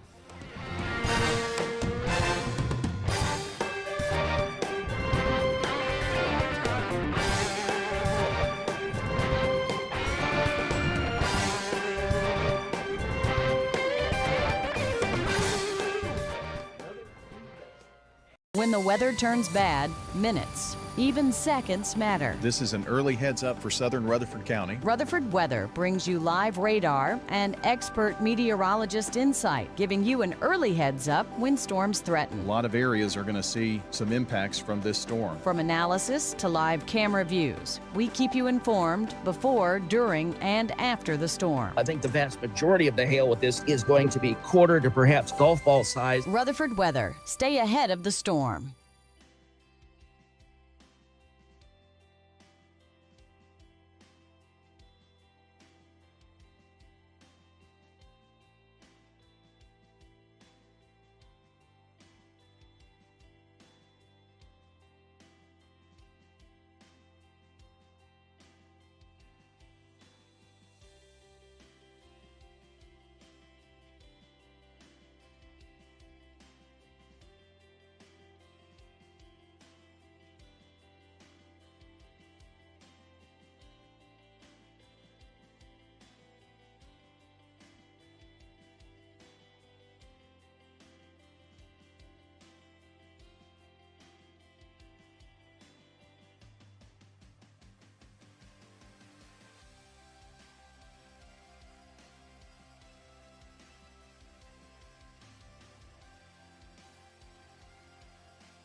It's the Prentice Allsup Heating and Air Coach's Corner, fueled by Donut Country and McDonald's on 101.9, 100.5, 1450, wgnssports.com, and Big G TV.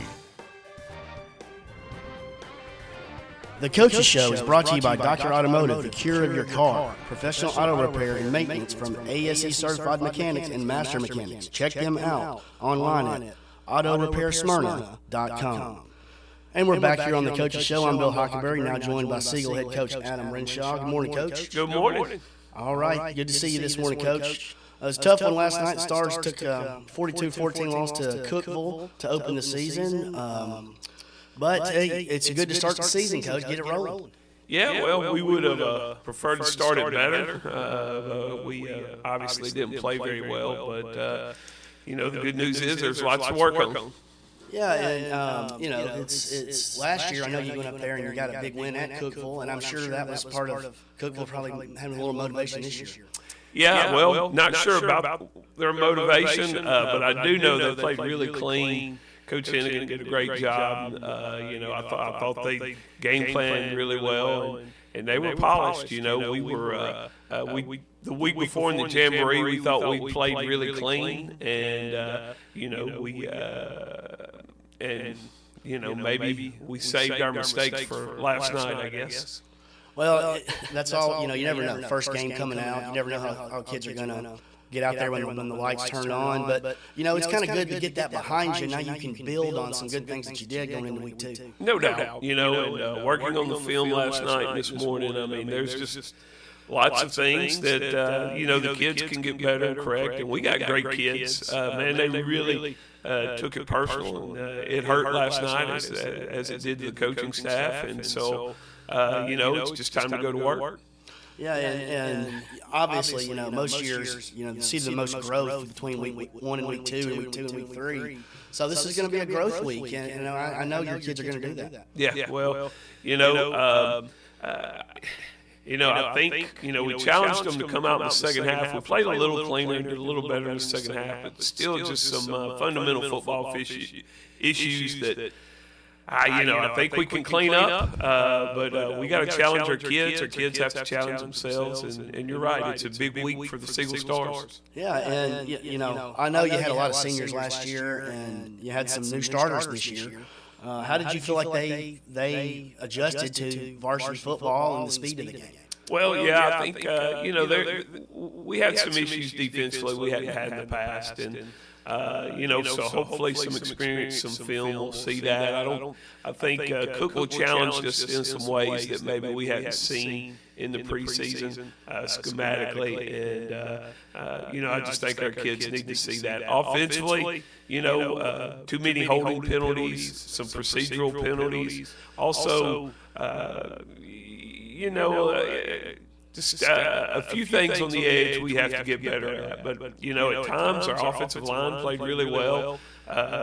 Quentin Carson, our quarterback, he had a big night statistically and did a lot of good things. And I thought he played with great effort. Cam Smith, our running back, thought he showed a little bit in there. And so, again, it's just eliminate the mistakes and function without shooting ourselves in the foot. Yeah, exactly. And you mentioned Quentin Carson. He had 20 carries, 150 yards and a touchdown, and also 8 of 13 passes for 92 yards and a touchdown last night. So he is our SRM Concrete Solid Performer, locally grown, nationally known SRM Concrete Player of the Week for Siegel.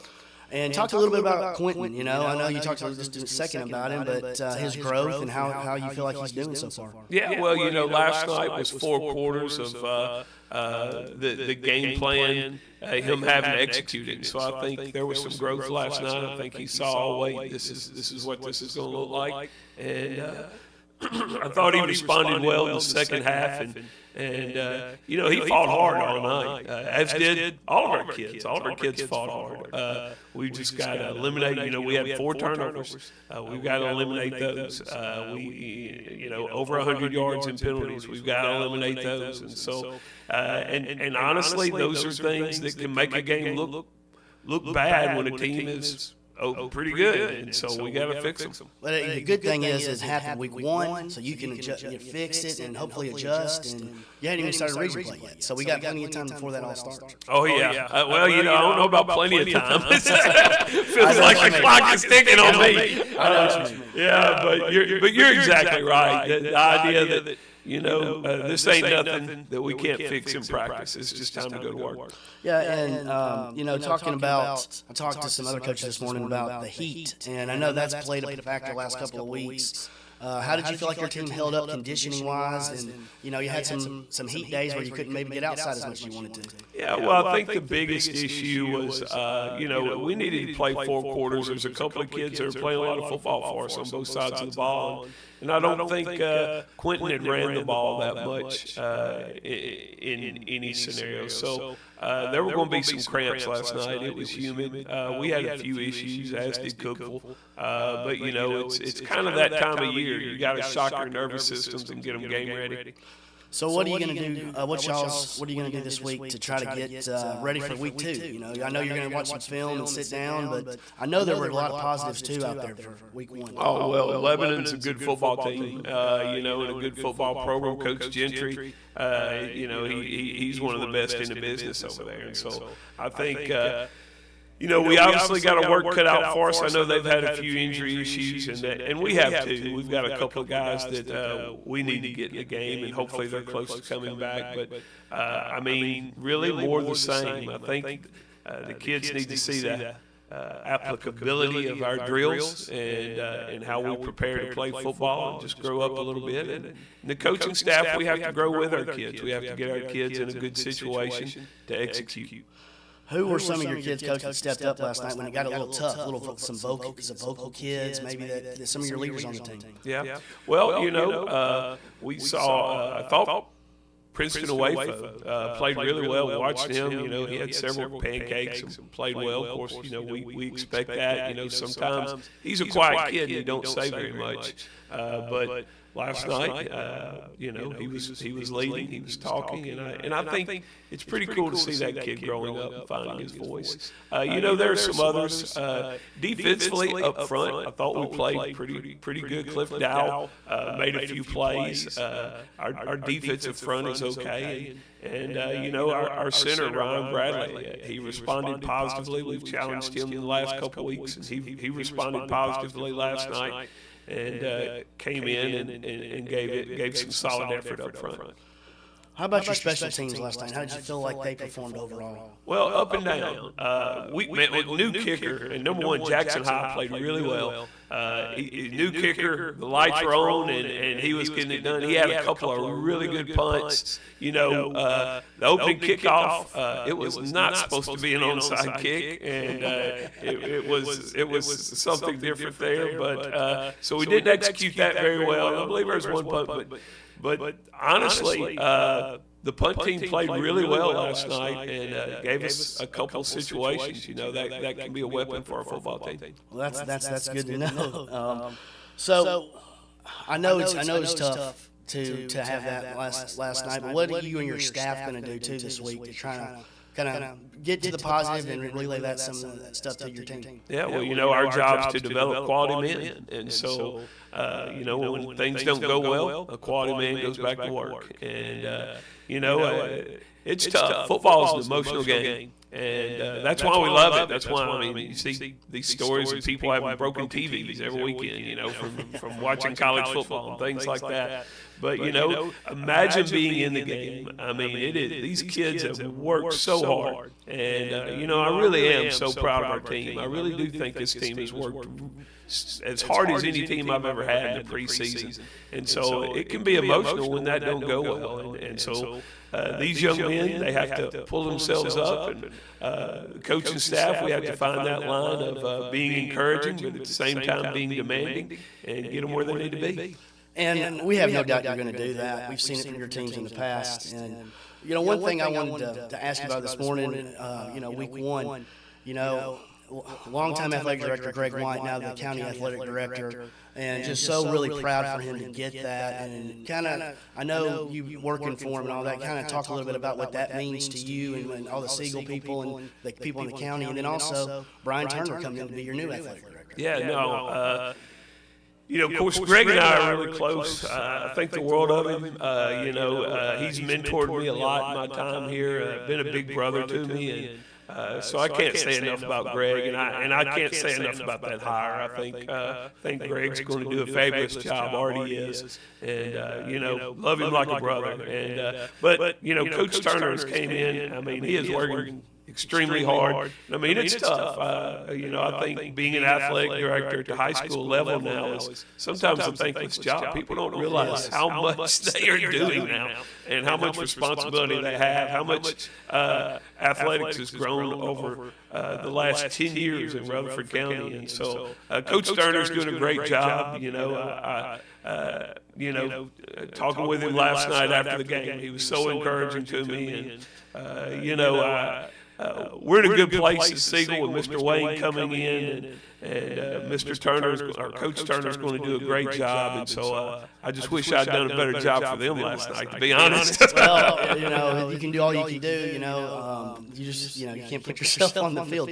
The kids are going to do it though. They're going to bounce back, and they're going to be resilient, and they're going to fight just the way the Siegel Stars always have. Yeah, well, we expect nothing less. And we have great kids in our program. We have great parents, and our parents showed up for a tailgate last night.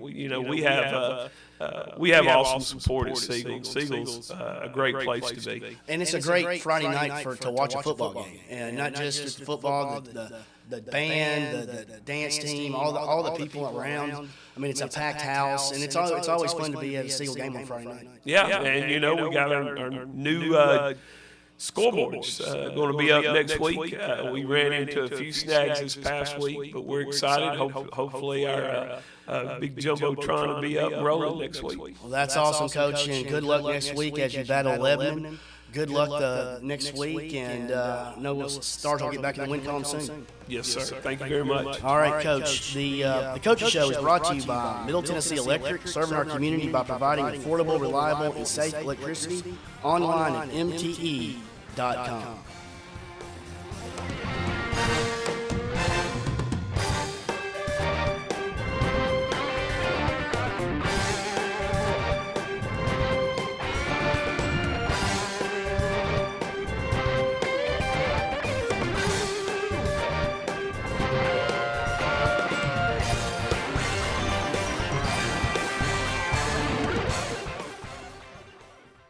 Local business owners, you know how important it is to be here for your customers. I'm State Farm Agent Emerson Williams. Hey, Rutherford County sports fans, from auto, home, renters, business insurance, and more, trust your local State Farm agents. Celeste Middleton, Ron Reeves, Emerson Williams, Alex Williams, Dana Womack, and Andy Womack. This powerful team lives here, works here, and are your neighbors. They're ready to help you manage everyday risk, recover from the unexpected, and realize your dreams. Contact Celeste, Ron, Emerson, Alex, Dana, or Andy for all of your insurance needs. Like a good neighbor, State Farm is there.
It's the Prentice Allsup Heating and Air Coach's Corner, fueled by Donut Country and McDonald's on 101.9, 100.5, 1450, wgnssports.com, and Big G TV.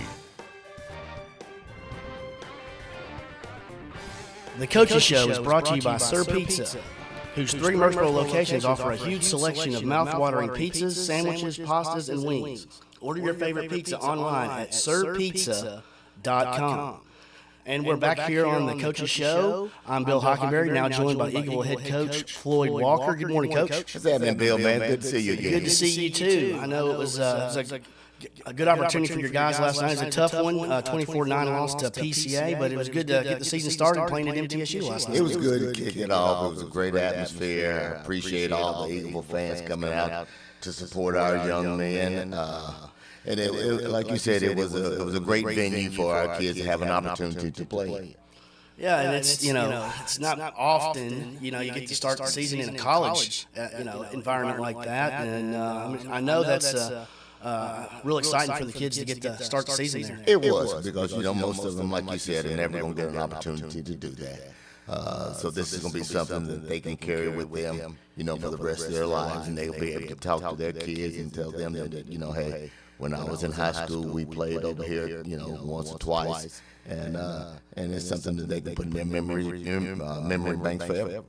Yeah, and it's always good to start the season against somebody local. Right. PCA has a really good program, new coach this year, and it was real exciting for both sides last It year. was, and they're a good program. Went deep into the playoffs last year. Got a new football coach who's really not a new football coach. He's been in the business a long time. He was a former teammate of mine in the middle, and I thought Coach Uabard did a super job of getting his troops prepared and getting his system implemented, and I thought their kids really did a good job of executing. Yeah, and you had some positives. Benton Fox, 10 of 17 last night, 97 yards and a touchdown. Caden Maloney, 12 carries, 81 yards, and Casey Puffer had 3 catches, 52 yards, and a touchdown. And those 3 are going to be our SRM Concrete Solid Performer, locally grown, nationally known SRM Concrete Players of the Week. Hey, we did some good things. I mean, you go back and you look at it. There's some critical mistakes that we made. And you think when you go into a football game and you only punt one time, that you think that you'll probably put more points on the board. And we had opportunities. We didn't capitalize on those opportunities. And but that's that's just the breaks of the first ball game. So what we'll end up having to do is we'll take the film, we'll evaluate the film, we'll make the corrections, and we'll move on from here. Yeah, and this is you had a lot of new starters on both sides of the ball and special teams. How do you feel like they handled the speed of varsity play? I thought they handled the speed of it well. I mean, I didn't think the moment was too big for them. I just think that, when we come back down to assignment, alignment, reading keys and those type of things, the more they do it, the more comfortable they're going to be, and the more knowledgeable they're going to be as far as dissecting those things. So I think we'll continue to work with these people, and they're just going to continue to get better and better every single day. Yeah, and it's tough when you have, or maybe it's a good thing to have some adversity early in the season. I know you said you only punted one time, moved the football, up and down the field. Got it in there one time, but you got to really be able to build off some of that stuff. And just now you got to execute and get it all the way into the end zone. Well, everybody talks about finishing. The way that you have to finish is you have to play clean, and you have to be able to execute not only on offense but also on defense too. We had some blown assignments, and that's not on our kids' fault. I mean, it's like I told our kids last night. Secondary wise, we blew some assignments. That's not on those kids. That's on me. I coached the secondary, and I told them we'll get better, and I'll coach better. But we were in the same predicament last year. We lost first ball game to them. Went on, to win several more, get into the playoffs, go deep into the playoffs, and I expect us to do exactly the same thing as well. And that's a good key right there. That's a lot of growth from week 1 to week 2, and really week 2 to week 3, and that's really where the playoff teams kind of get better the most. Yeah, because when you sit down and you look at the football team, you want to see how much improvement you get from week 1 to week 2. That's when you make your biggest gains. And, we'll get back to work on Monday. We'll take this film, we'll evaluate, see the things that we did great, and see the things we didn't do so well. We'll clean it up, and we'll go on the road next week to Unionville. Yeah, and that's always a big game, Unionville, and I believe that's what you had last year, week 2, and you came back and bounced back and had a big win last year, week 2. Oh, yeah, I expect our kids to bounce back. They've always had a lot of fight throughout the years, and I expect this group to be no different. Yeah, and obviously early on in the season, you kind of worry about different things. I know there's been a lot of heat that you've had to deal with in the last couple of weeks. But how did you feel like your team overall held conditioning-wise? I mean, overall, from top to bottom, I thought we did as well as a football team can do. I think everybody across the state has some issues, as far as the heating goes and everything like that. Our biggest thing this season has been the lack of consistency as far as having the same people in the starting lineup and the starting rotation because of injuries. We're trying to get healthy. Some kids are trying to play through some aches and pains. When we finally get everybody that's able to play fully healthy and they can practice and you can build those relationships and that continuity on all phases of the football program as far as offense, defense, and special teams, I think we'll be much better. Yeah, and you can just, like you said, just build on all that stuff. How would you assess your defense the first night out there? I mean, you only held them to 24 points. I mean, probably a couple big plays here and there, but I mean, overall, not a bad night for their defense. It wasn't a bad night for our defense. I mean, I thought our kids tried to fly around. I don't think we tackled exceptionally well, but I thought our kids tried to get to the football. They tried to do their job. They tried to be physical, and I thought they played against an outstanding running back who's a sophomore for Providence Christian. He's a well-built kid, got great feet, great vision, ran extremely hard, tough to take down. But I thought our kids competed. Yeah, and like you said, going against local teams like PCA, is that something you try to schedule? Or you try to find a local team like that's not too far to travel early on to kind of get excitement like that? Well, the key to it is you always want to try to stay as close to home as you possibly can because, I mean, number one, it's a good rivalry. Number two, what it does help with, it helps your fans. It helps your fans as traveling as far as, especially the students. When students drive and they have to drive an hour, hour and a half, maybe even sometimes 2 hours just to go watch their classmate play, I just don't think that's right. So anytime that we can schedule somebody that's relatively close, it's going to give the student body an opportunity to travel and get to the ball game safely and back home safely, then we're going to try to make that happen for them. And really nothing better than having the experience of a high school game at MTSU to kick off your season. No, there's nothing like it. I mean, what else could you ask for as a high school student? Have all your friends there, and as a player, get out there and playing on that field. And speaking of fields, you got your turf. How excited are you about that? We're extremely excited. We're so appreciative of Smyrna Ready Mix taking this on for us and providing this thing for our kids, and our kids are excited about it. And I think we're going to open it up on September 3rd. That's going to be a big, huge weekend because we'll start off with middle school on that Thursday night. We'll play at home on that Friday, and then Junior Pro will play there on that Saturday. So every kid is involved in any aspect of Eagle football will get an opportunity to play on it that weekend, and we hope that the community is able to come out and enjoy it with us. Well, that's awesome. It's long overdue, and just really glad that's happened for you. I know you got to be really excited about it. I am because what it does is it provides also practice space for us. There's no secret, and everybody in our community understands that if we get a tremendous amount of rain, we're going to lose our practice field because of it being so saturated that we won't be able to get on there for multiple days. So this provides us an opportunity to still get our work in. And it also provides opportunities for people to have gym space as well as at our place. Absolutely. And not only that, I know it's going to help other teams too, soccer teams and maybe some other dance teams down the weekends. Maybe they can use the fields. I know it's a big thing. It's kind of gone to most all the schools now, and it's a big deal. Oh, it's huge. It's a game changer for us. And like I said, our kids are excited about it. The campus is excited about it. And what we need to do now is just clean up our stuff as far as football goes and put a great product out there on the field when we open that thing up. Yeah, and just to talk a little bit more individually, a little bit about your defense. Brett Harrington had 9 tackles and a block punt last night. Casey Moore, 9 tackles. We want to talk a little bit about those guys. I can't say enough about Brett. Okay, I cannot say enough about Brett, who's waited patiently to have an opportunity to play. And we've coached him up to be our Mike linebacker, so he makes every call and every check for us defensively. And Brett played a bunch of snaps last night because he also played tight end. Not only did I think he did a super job at linebacker, he was a long snapper. He's on all special teams. And I thought that Brett really handled himself last night extremely well, so I'm so thrilled for him and the way that he performed. Casey's also another one of those kids that's been in the program for 4 years. Bought his time getting an opportunity to play, and I thought that he tried to fly around and make some plays last night too.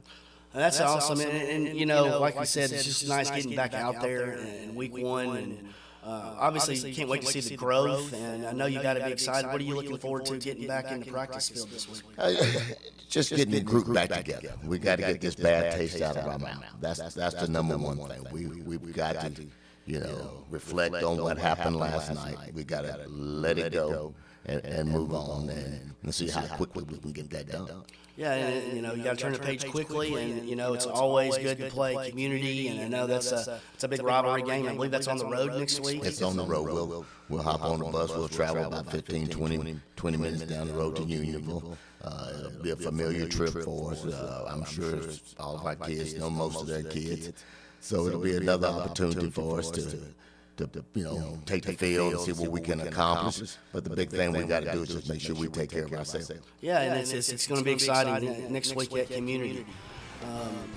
Coach, I appreciate you being on here this morning, and good luck next week. Thank you, Bill, man. Appreciate you having us. All right, the Coaches Show is brought to you by Ideas Tees, who will be happy to help you fulfill all your imprinted apparel, embroidery, and advertising specialties. Find out more at ideastees.com.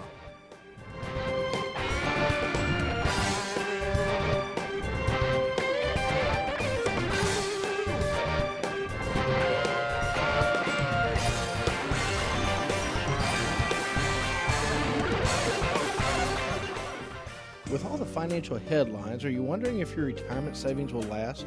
The market's ups and downs can keep you guessing, especially if you're approaching retirement or considering it. Hi, I'm Edward Jones Financial Advisor Lee Colvin. If you have more questions than answers about what's next, let's work together to help ensure you're prepared for your journey. Stop by our office in the Public Shopping Center on South Rutherford Boulevard or give us a call at 615-907-7056. Edward Jones, Making Sense of Investing, member SIPC. Since 1938, J. Mullins Jewelry has been Murfreesboro's trusted family-owned jeweler, helping you celebrate life's biggest moments with breathtaking diamonds, custom designs, and expert craftsmanship. From our first sparkle to redesigning Grandma's heirloom, we'll handle it all with care, quality, and honest prices big stores simply can't match.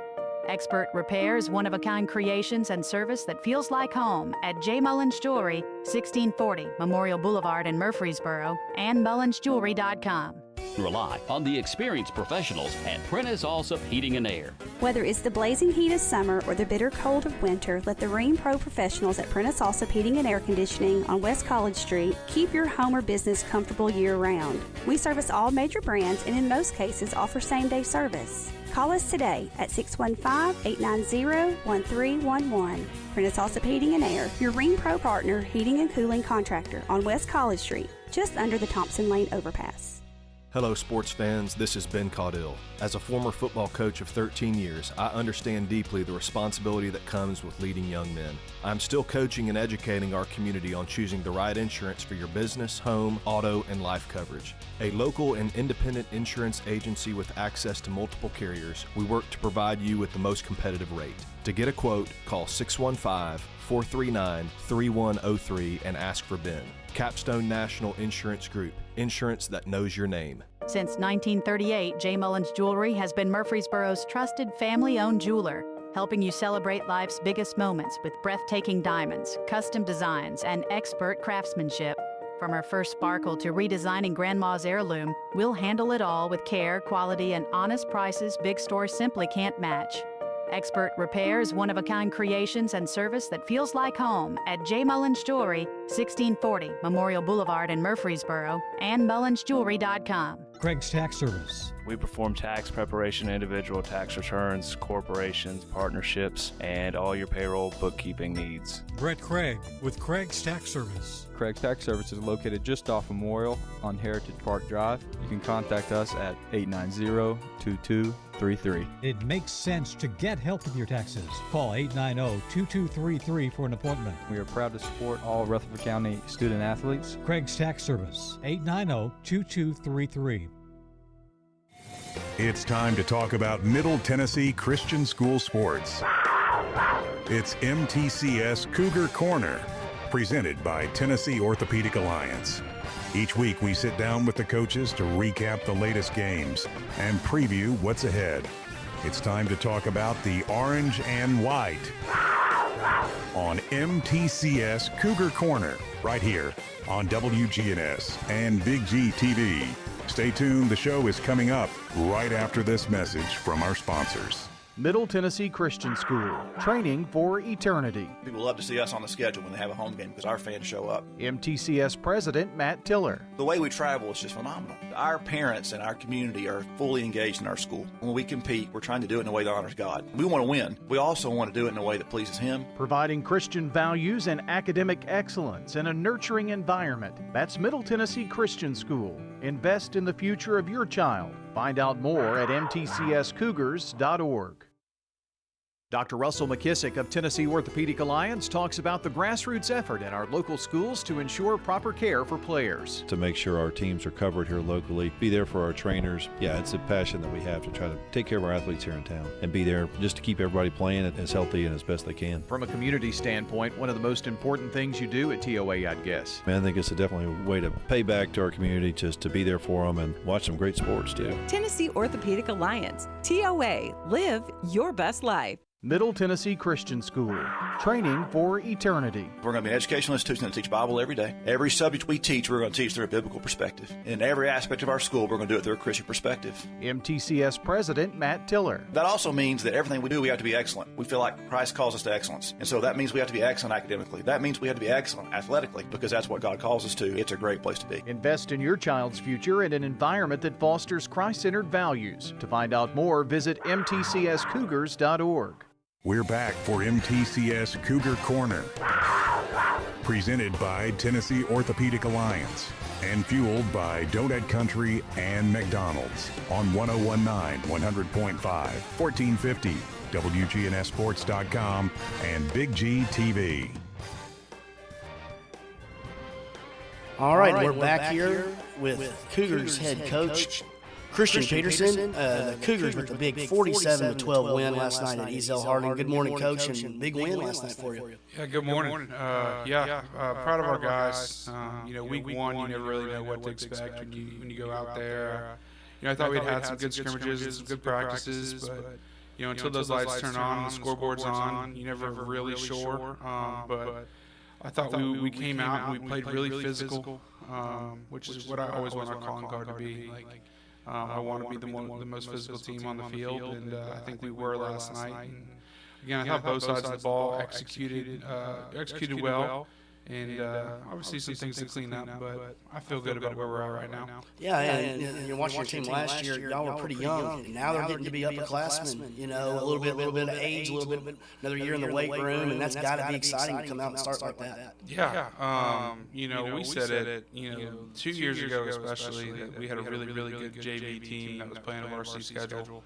Last year we were a little bit older, but we still weren't quite there yet. This year it's fun. We've got a lot of guys who've played a lot of snaps for us, and have gone through the fires and kind of understand the ebbs and flows of games.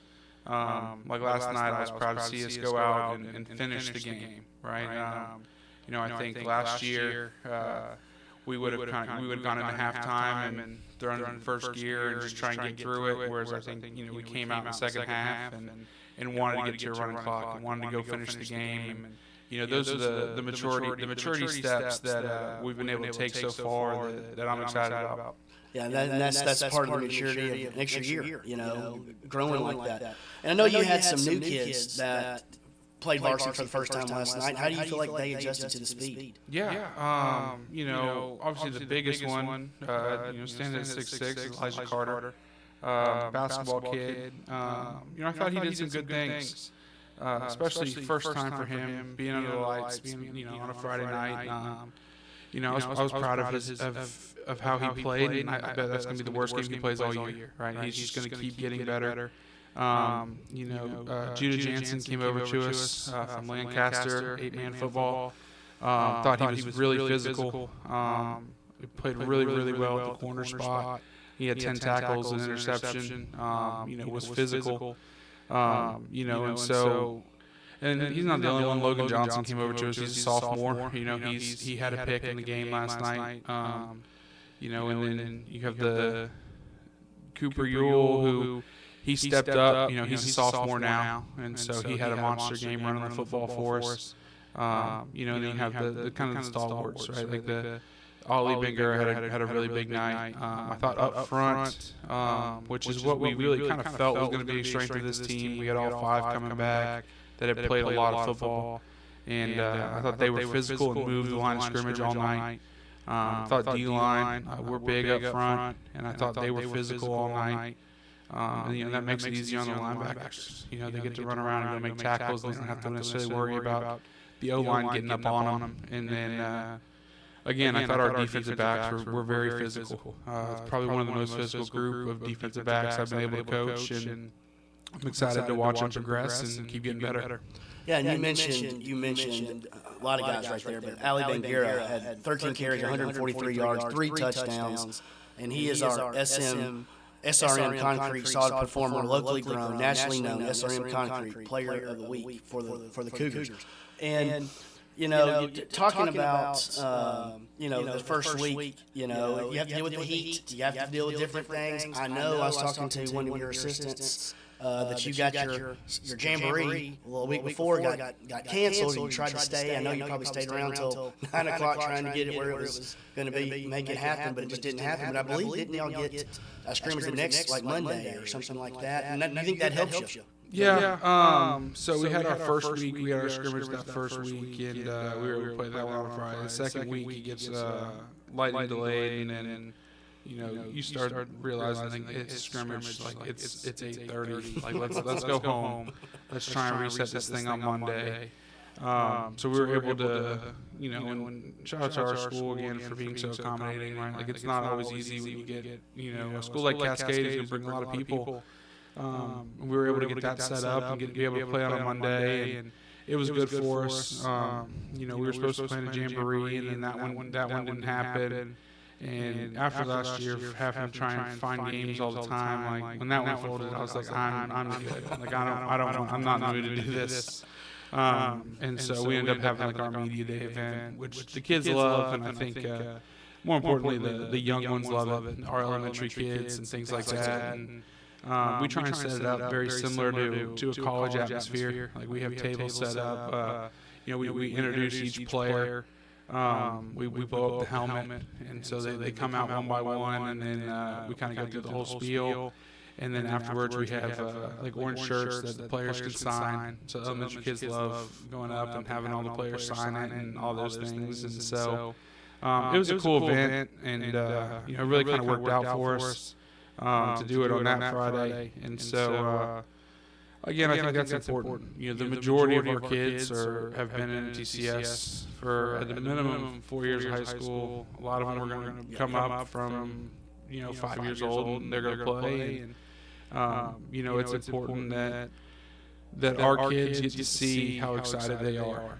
You know, and how much they want to go out watch them on Friday nights. And I think it's just a good reminder. You know, we talk to them all the time about, like, when you're growing up, like, there's guys you go and watch in high school, and like that is your favorite player, right? Like obviously, like they'll eventually grow and they'll have a favorite college player, a favorite NFL player, but those kindergarten, 5th grade kids, like a lot of times their favorite player plays for MTCS on Friday nights. And so for me, it's always important that there's a connection there, and that our kids realize the amount of power they have, right? The amount of ability they have to lead, you know, not just a high school, but, you know, an entire 3 years old through 12th school. Like they have the ability to really have a big impact on everybody. They really do, and that's a unique situation. It is really truly amazing what y'all have here over there at MTCS. What do you feel like you did well week 1, and that you want to get better at going into week 2? Yeah, I mean, I think number one, I think we're physical, right, on both sides of the football. You know, we've talked about it a bunch. You know, we want to make sure that every tackle they feel it. You know, we want to make them fall backwards. And then offensively, we want to get off football. We want to change the line of scrimmage. We want to run the ball hard. Then we got to execute at a high level. You know, we talk about it a lot. Like execution is what wins, right? When you start playing really, really good teams, like all the extra stuff and all the other stuff that happens on a Friday night, like, that doesn't matter. It's the team that executes at the highest level. That's who's going to win the football game. And so, again, I think our kids did really well for week one. You know, we had 9 offensive drives. We turned it over twice and scored 7 touchdowns. You know, if we don't shoot ourselves in the foot, you know, we're going to be pretty good. And we've been able to do that now through 2 scrimmages in game 1. And, you know, it'll be a tougher test next week when we go play Grace Franklin. They're a really good football team. But, you know, let's have a good week of practice. Let's put a game plan together and see if we can go get another one. And, you know, you talked all about your offense a lot last night. I mean, 7 touchdowns and 9 possessions is pretty good. I know you went 9 for 9, and you'll get there. What do you talk a little bit about your defense, though? I mean, held them to 12 points. It's a pretty good, impressive start for your defense. Yeah. Again, I just thought we were super physical. I thought Roy Culberson and Landry Mason in the middle. I mean, they're both 300-plus pounders inside, and you know they'll force you to get the ball to the corners. Like not a whole lot of people want to run it at how big those guys are. Cooper Kaplan and Elijah Carter and they give us a speed element there that can get after the quarterback and create some havoc back there. Even in the run game, like they're tough to block just because they can move so fast.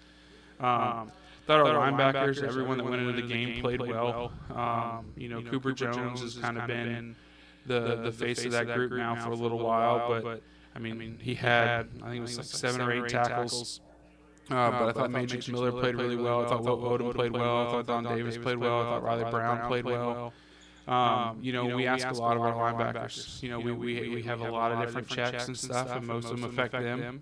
And you know, we put a lot on their plate, but again, I think they handled it well. Thought they executed well, and then our defensive back group. I mean, they're physical. Like they'll come down and hit you, and then they'll go cover. And so being able to get 2 picks is always huge. And you know, they were in good position on those picks. You know, it wasn't just you know, sometimes interceptions. We talk about it, 70% interceptions, really just a bad ball by the quarterback. But you know, I thought we put ourselves in position to go make the play, and then we made it, you know. And so really proud of that group. We rotated a ton of guys in there at DB. A bunch of guys got playing time.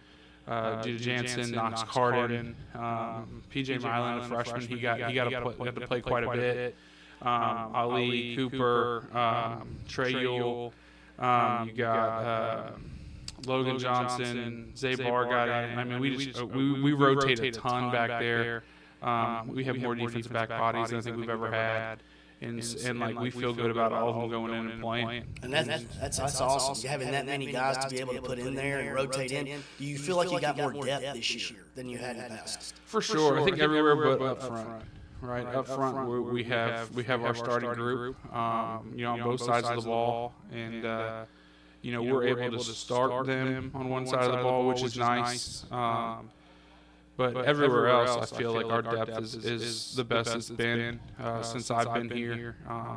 And it's not just numbers. Like we have guys that I feel good about going into the game and making a play and doing what they're supposed to do. And again, really excited about that group. Coach Stu has done a really good job since taking over that DB group, and you know, he's got them playing fast, he's got them playing physical, and you know, I think kind of the sky's the limit for that group. Yeah, and obviously week 1, you worry about condition, and you worry about how hot it's going to be. How did you feel like your team handled that last night? And is there somebody that's really got your team conditioned, ready to go, strength and conditioning wise? That's been a big part for your program. Yeah. So Alan Bass has taken over our strength conditioning. I think he's done a really good job. He comes over from Lipscomb, and you know, I think the kids have really liked him. He's done a few different things in the weight room and outside of that. And so I do feel like we were pretty conditioned. We had a couple cramps, but nothing crazy. And I think some of that too is the fact that we were able to rotate more guys, than we have maybe in the past. And but yeah, I thought physically, I thought we were strong. I thought we got after it. I thought our kids also handled it well, right? Like, some of that's on them too. Like, they've got to be hydrated. They've got to take care of what they need to take care of. And, as you start to get older and a little bit more mature, they start to realize how important it is to drink that water on Thursday. Make sure they're getting the electrolytes and drinking the pickle juice and all the different things they can do. Some of it's unavoidable. Some of it, you've really pushed your body to the limit. It's early in the year and you cramp. It is what it is. But, again, I think kind of on all sides of it, I was proud of how we prepared. I was proud of our kids' mindset kind of going into it, and they took care of their bodies, and our training staff does a really good job. They've got all the stuff at halftime. They got the electrolytes, the Pedialyte, all that stuff. Again, I think it kind of takes all those pieces in order to make sure that on a Friday night, we get to keep our guys playing. Yeah, and that's half the battle. You got to be on the field if you want them to perform. I know you have Ali's been a big part of your program. And probably a big vocal leader, but who are some other guys that have been vocal that really kept you guys going last night? Yeah, I think probably our most vocal leaders is Cooper Jones. He was a captain last year as a sophomore. He's a captain again as a junior. He's our Energizer Bunny, right? And I used to describe, I really try not to ever compare him and his older brother, but that was kind of the same description I had for Brooks, right? They play like their hair's on fire. And I really enjoy watching him play football. Riley Brown, and then up front, Riley Brown's done a good job. And then up front we have Jacob Cruz and Eli Priestley, two more of our captains that are senior offensive linemen that are now seniors, and they've played since they were sophomores. And they were guys that maybe had to play a few more snaps their sophomore year than maybe they really were ready for. But I think it's paying off dividends now. It's fun, the conversations we have on the sidelines with the offensive line. It's next level stuff. It's not, Coach, I don't know, there's 9 guys over here, I have no idea what's going on. It's hey, they're moving this guy out here late. How do we want to change this? Do we want to just go ahead and let him take him and I'll go up to here? It's good questions. It's understanding the why behind the play. It's understanding the whole concept, not just their job. And so I think that's huge. I think that's how you win football games. If it's just the coaches making the adjustments, it can get tough on a Friday night. And so throughout practice, that's a big point of emphasis for us. Is we want our kids to understand why we do things, because we want them to be able to make adjustments. We want them to feel confident in it, and we want them to be able to talk through and ask good questions and make it to where we can make any adjustments we need to make on a Friday night. And we called a play. The play we called in the huddle was not what we called on the sideline. We hadn't run that play at all. Spring, summer, fall camp, nothing. And our kids lined up and ran it. And we ended up getting a 17-yard gain. It's a play we've run in the past. We hadn't run it.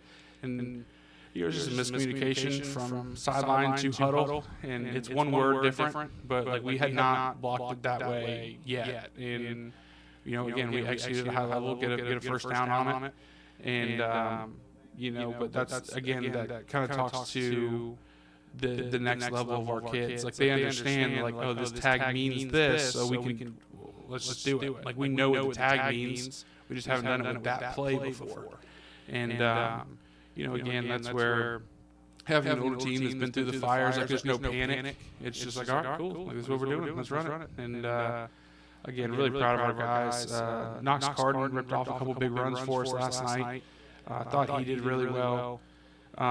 Cooper Jones got in the end zone. Was really excited to see that. I was glad to see Cooper Ewell get into the end zone there at the end of the game. He had run the ball so well, and it was just we could get him down to the 5, and we couldn't get him in the end zone. And then I thought Marlowe threw the ball well. We threw the ball early. With penalties taken away, 2 of our pass plays, we ended up 2 of 3. But really, that's part of that is the game started to get out of hand, and we ran the ball. And but it gives me confidence to know that we can do it, and we can make some plays on the outside. Yeah, and one other part of your game I want to touch a little bit before we get into next week. Special teams. How did you feel like special teams went last night for you? I thought the execution was pretty well. I thought our kickoff team came down and covered. And again, they were physical. They made tackles. Kickoff return. I think they kicked the ball to one of our freshmen twice, and he's a kid that when we were setting up our kickoff return team, we're like, all right, who do we want to put here? And I was like, let's put Beckett there. Like, I mean, he's given us no reason to not trust him. Like, I trust him fully. I think he's going to make the right decision. And they ended up kicking him the ball twice. And, I mean, we started those drives on the 50 and on, like, the 44. And, like, he got up, he got vertical, he covered up the football, got what he could, got down, and then the offense got to go out. And so, again, I think it's all levels, and everybody's just kind of pulling in the same direction right now. Extra point field goal, Griffin Wharton is his first high school football game ever. Like, he's a soccer kid that came out, he's a senior. And he makes a tackle on a kickoff and loses his mind on the sideline. It's fantastic to see. And, like, that's not him. Like, he's this really mellow kid. And, like, just to see the energy, like, I think the entire team fed off of it. We went 5 of 7 on extra points. They're not really on him. Like, we're still in week 1, right? Like, the process isn't perfect yet. And so it's going to continue to get better, but I thought he kicked the ball really well. We didn't get on a punt team much, so, we didn't. Still to be determined on how punt team looks, but punt return, I thought we did a good job. We stayed safe most of the night, and Knox Carden had a couple good runs that kind of set us up with some good field position. And again, like we talked to him, the most important thing on a punt return is the offense gets to go on the field next, right? It's either offense or extra point field goal, but like it cannot be defense. And I thought they did a really good job of that. We got a hat on a hat, no dumb penalties on it, and go get what you can. Don't lose the ball, get down, and let's bring the offense out there. And so, again, I thought our kids just played with a really high level of confidence that you have to have in order to win games. That's awesome. Great start. I know you're going into Franklin Grace next week, and I know that's going to be a good test for you. What do you feel like you need to do leading into that Week 2 game? I think there's going to be a big jump from Week 1 to Week 2. I think for them and for us. It's been historically a really good game between our schools. They're going to be that team that might not look huge on film. Like, you're seeing them in person. They're going to look the part. They're going to be really physical. And they're going to be a really good challenge for us. Since they moved up to AA, they went up and competed. I think they went overtime to try and get third place in the middle region in AA. Like they can play.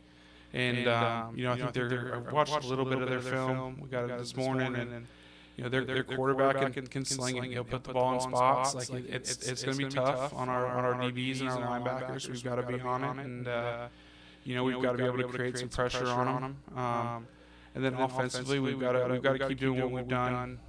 For our previous games here is we've got to change the line of scrimmage. We've got to create movement, and then we've got to complete some easy passes. We've got to put some pressure on them horizontally, and.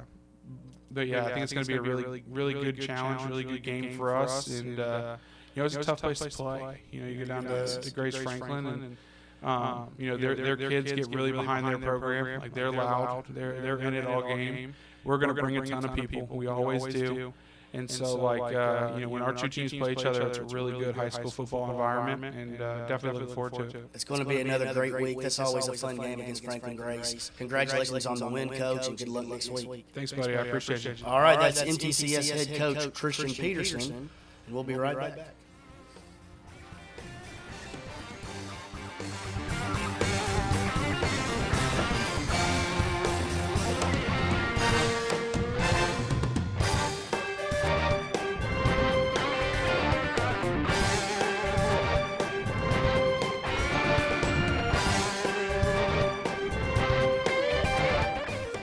America is 6, and the average, and they get an average of 14% more for the house.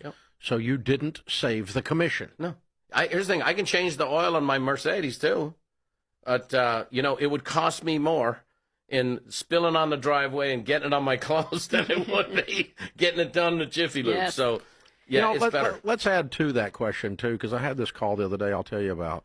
But how should someone analyze? If they've got 3 different realtors or 4 different realtors that they're interviewing, real estate agents, how should they analyze which one to pick? Well, I always start with a referral, right? That's my basis, like someone who's a trusted source, right? You have Ramsey Trusted is the name of your system. You got to find a referral, someone who's trusted. The next thing is, what's their experience? Okay, how many homes you saw last year?